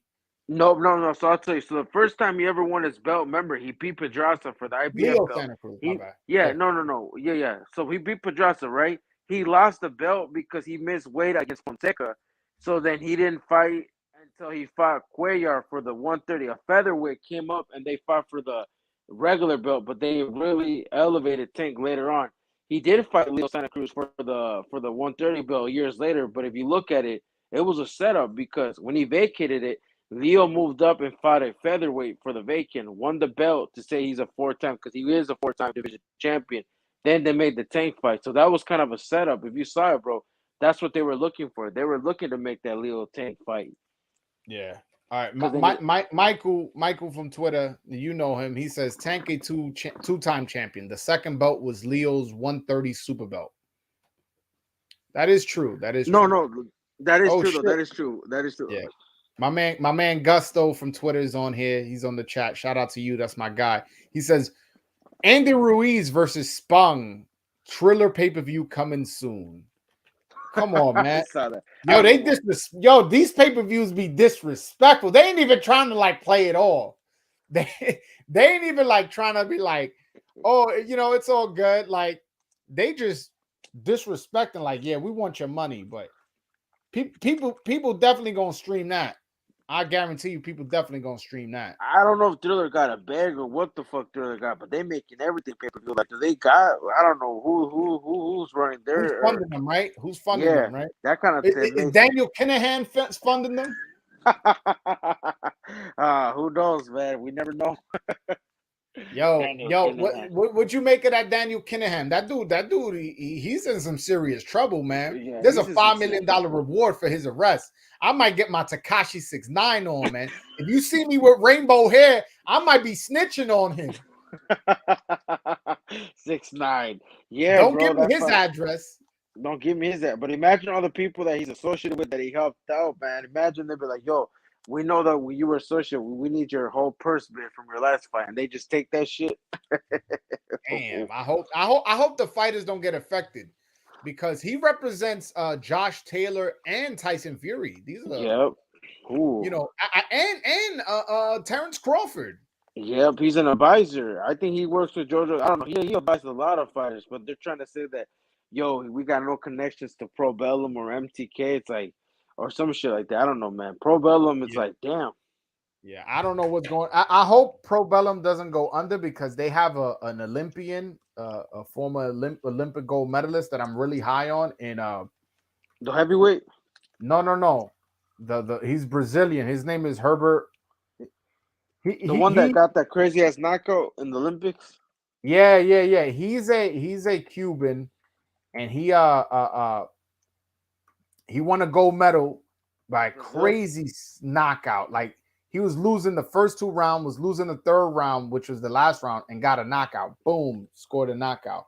But he still hasn't made his pro debut. I had him on the show before.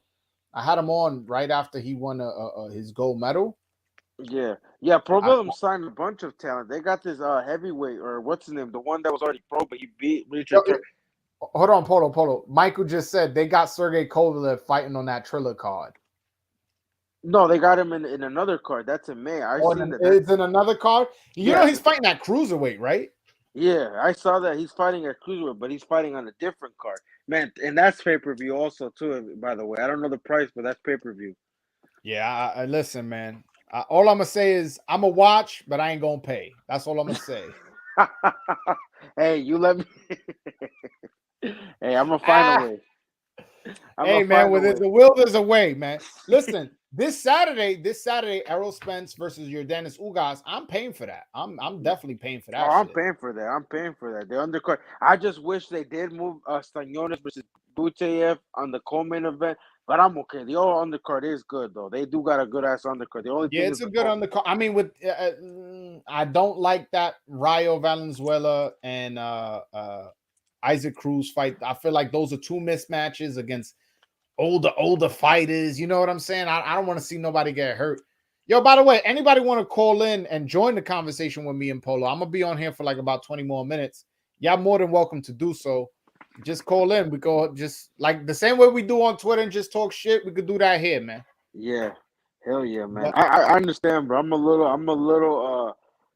little fucking disappointed a little bit. I mean, like, bro, like they could have found better opponents, but like you said, bro, they're in the business to promote these fighters and they want that name. Like, bro, Francisco Vargas was a former world champion and he has a good resume. It's like they want to get him off. Gamboa was a former unified, like he has names on his resume. So it's like I feel like there could have been better options, but it's like, man, I don't know. I kind of do agree with you. Let's just hope no one gets hurt, but I do hope that they style and have some good wins though. But no one gets hurt though. Yeah, that's my main concern. And when I say I don't like these fights, it's not that I don't like the fighters. I don't want to see nobody get hurt, man. I don't want to see nobody die. That's one of my biggest fears. Luckily, I've never watched a fight live where a fighter. Well, I'm lying. I saw Delvin Rodriguez, my Dominican brother. He beat some guy up, and I know the guy went into a coma. I don't think he survived. I'm not 100% sure, but yeah, I don't like that shit. And to me, the Francisco Vargas fight is the one that worries me most, man. And I hope he gets stopped to the body in the first round and he doesn't take no shots to the head, or the referee quickly stops, or his corner throws in the towel. Because again, I don't want to see him go. But I heard Francisco Vargas is now working with Israel Salas. Yep.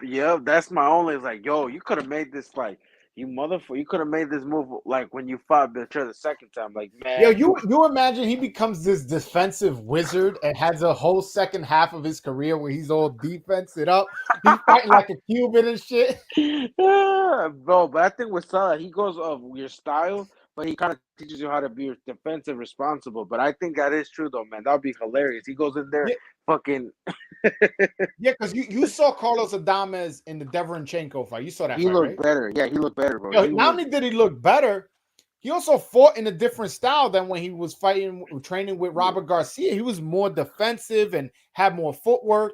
And if Francisco Vargas develops that, plus I know he's mentally tough. Although I don't think he's gonna beat Rayo Valenzuela. I think he's gonna get knocked out. Yeah, Again, I'm hoping he doesn't get hurt. Cuts. But you imagine that? I'm just saying. Imagine he becomes all defensive and becomes like one of those Cubans and all cute running around the ring.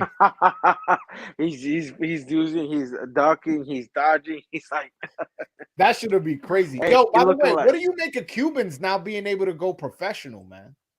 I'm excited, but I think it's gonna be like, bro. I think it's kind of you gotta read more into it. I think it's gonna be like they're just gonna be pro in Mexico. They're only gonna do shows in Mexico unless they actually defect. But I'm excited. At least we might see a good we got the Andy Cruz kid. But I think to be honest, kid Andy Cruz is nice, bro. Nice.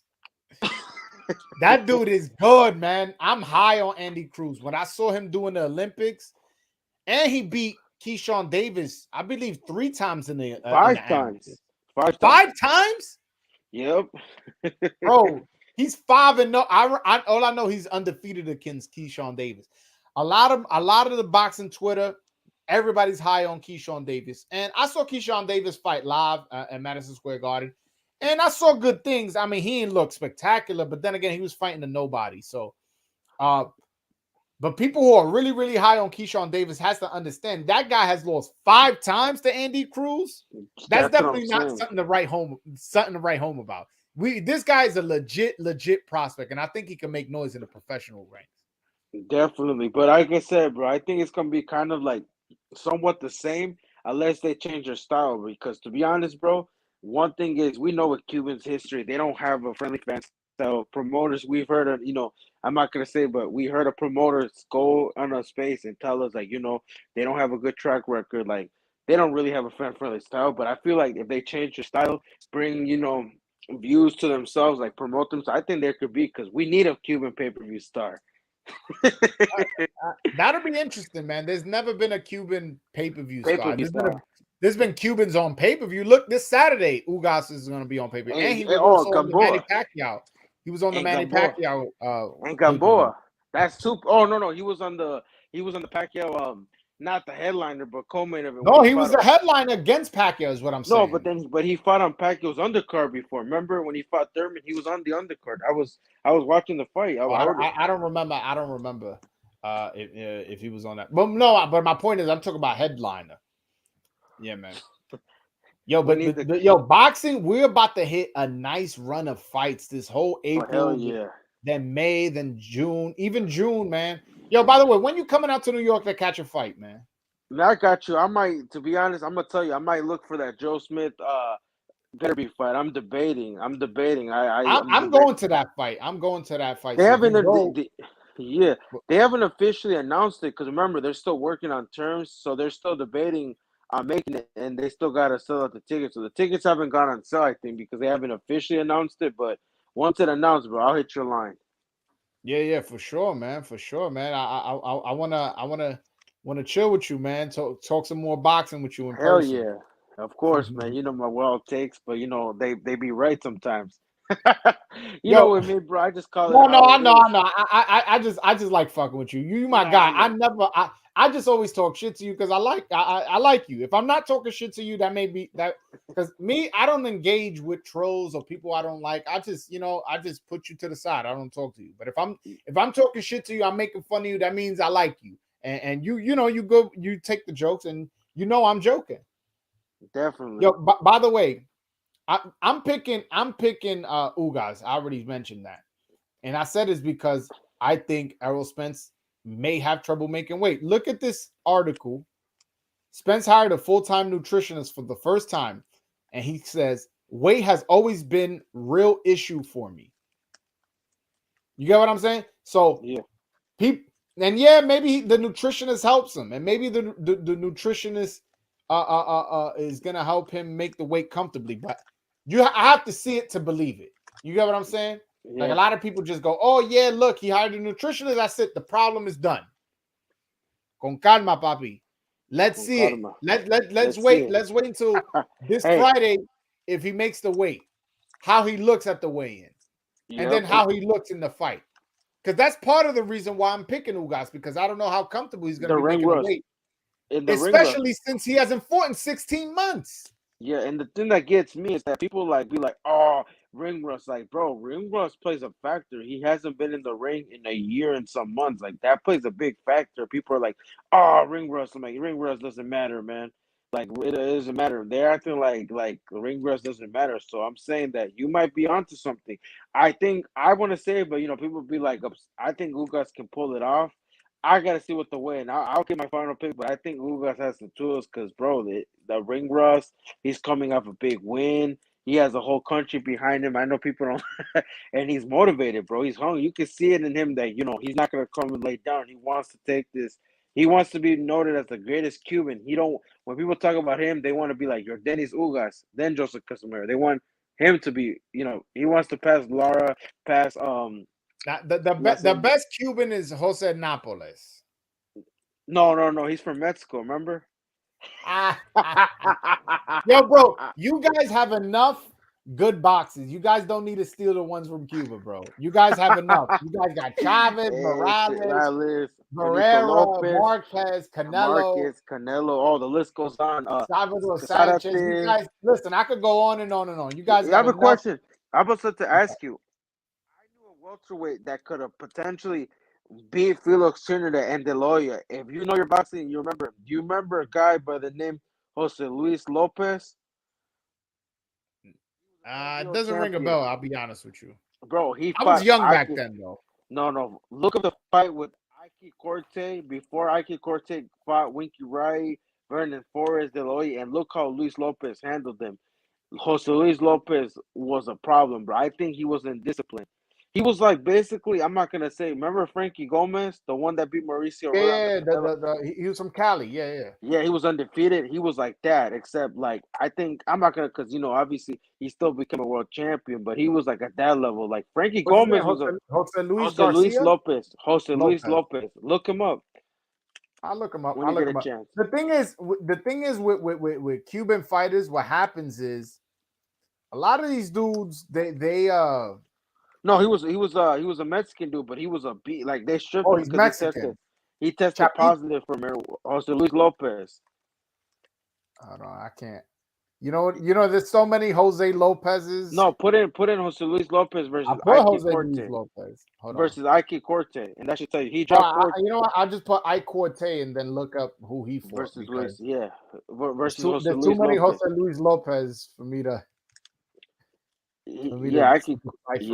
He dropped Ike Corte in the second or 11th round, and he got a draw. Hold on, let me see. And this was undefeated Ike Corte, bro. Oh yeah, I see. He got a draw. He dropped him in the second and 11th round. He had a lot of fights. 51 wins, 5 losses, and 2 draws. So he had a lot of fights, but he never he became a world champion. Yeah, but he was just indisciplined. They stripped him because he tested positive for marijuana, but he always got in trouble outside the ring and stuff. And he was just like, De La Hoya said he wanted to fight Tito.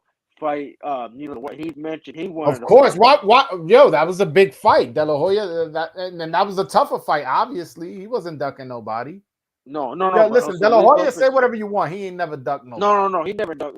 But I'm saying that Jose Luis Lopez was a dude that because they wanted to see Tito versus Jose Luis Lopez, but it was like Jose Luis Lopez was a problem, bro. If you see his fight videos, you're like, yo, this dude is legit. Like, if he was focused, I think he could have been a problem.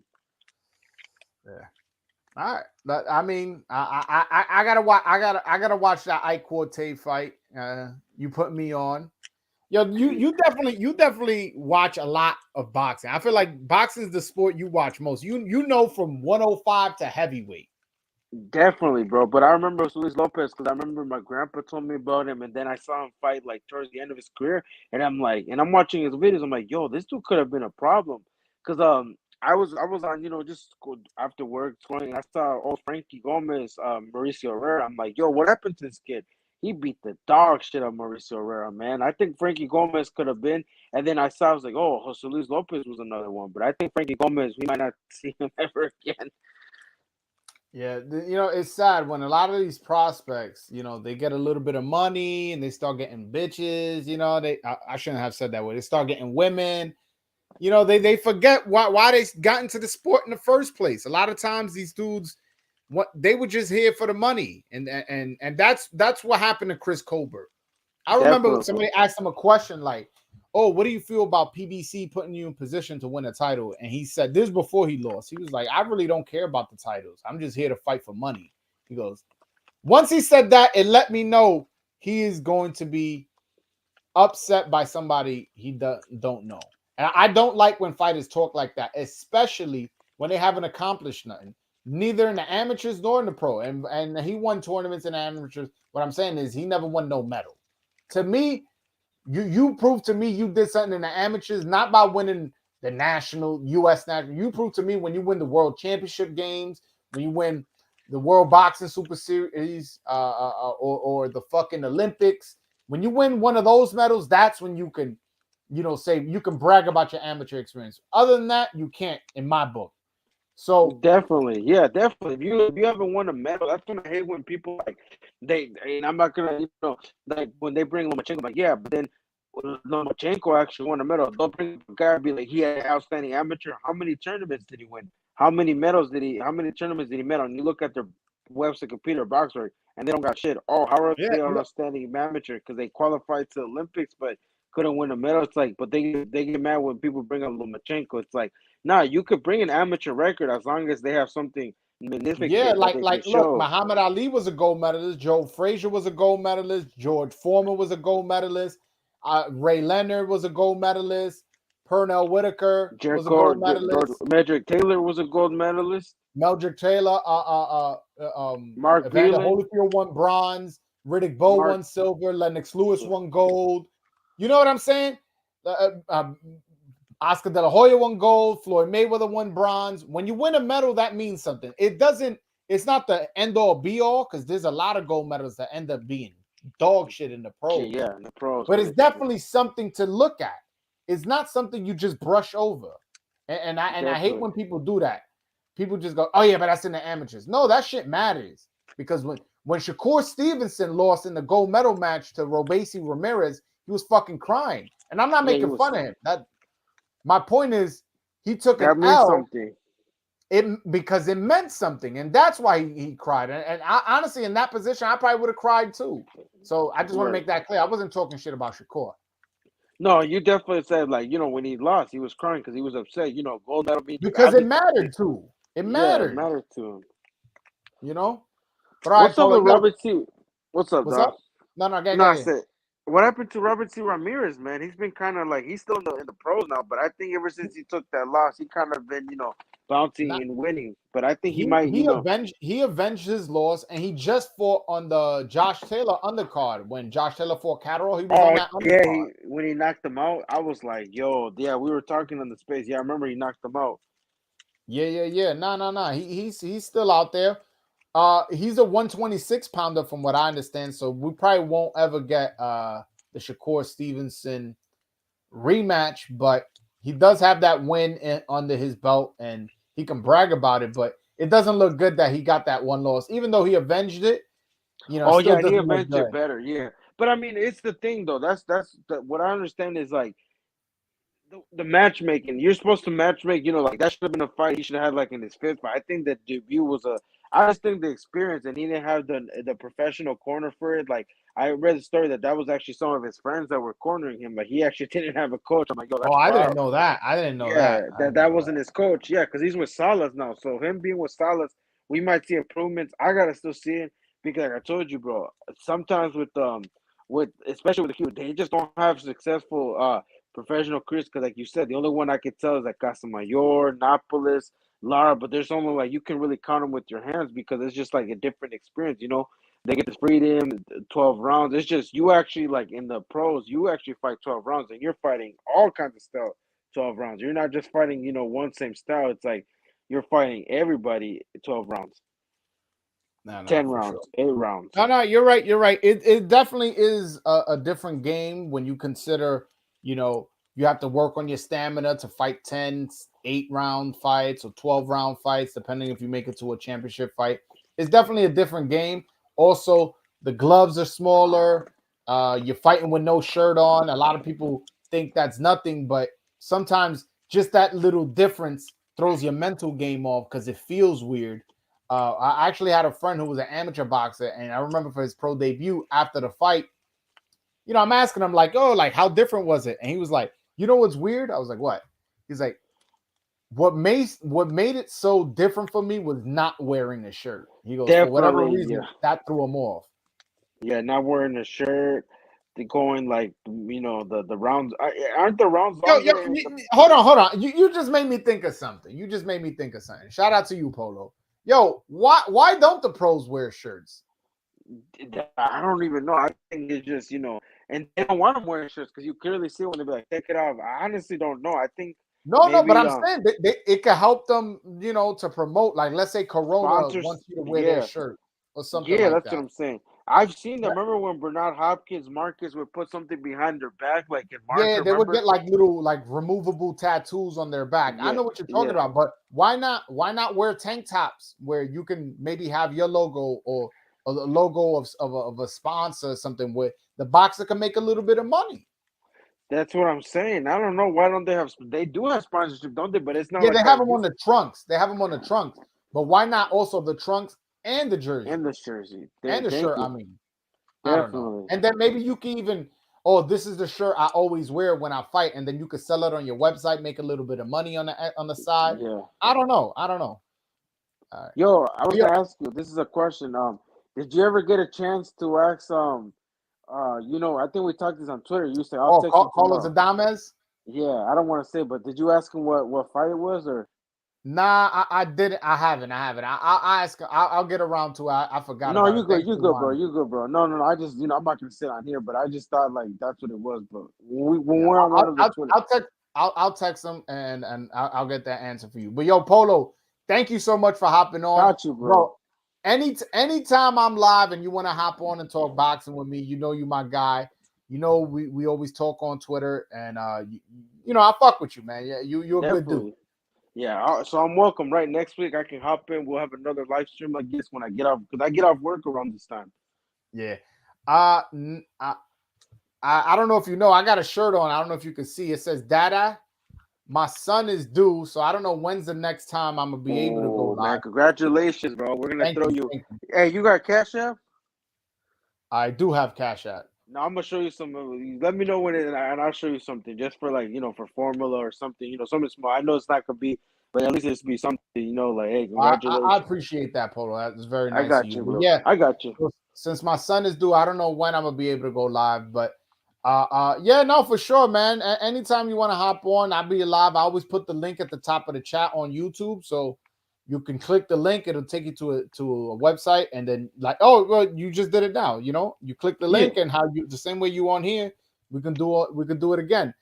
Next time, depending on how the show's going, I may not be able to have you on this long, but yeah, no, for sure, man. You always welcome on my channel. Don't ever think you're not welcome on my channel, my brother. Got you, man. Don't worry, man. We got this, and like I said, bro, congratulations once again. It was a good show. I like talking this boxing talk. Nah, for sure. Like I said, I wouldn't have sent you the invite if I ain't fuck with you, bro. I appreciate you hopping on, man. All right, man. Peace. Peace.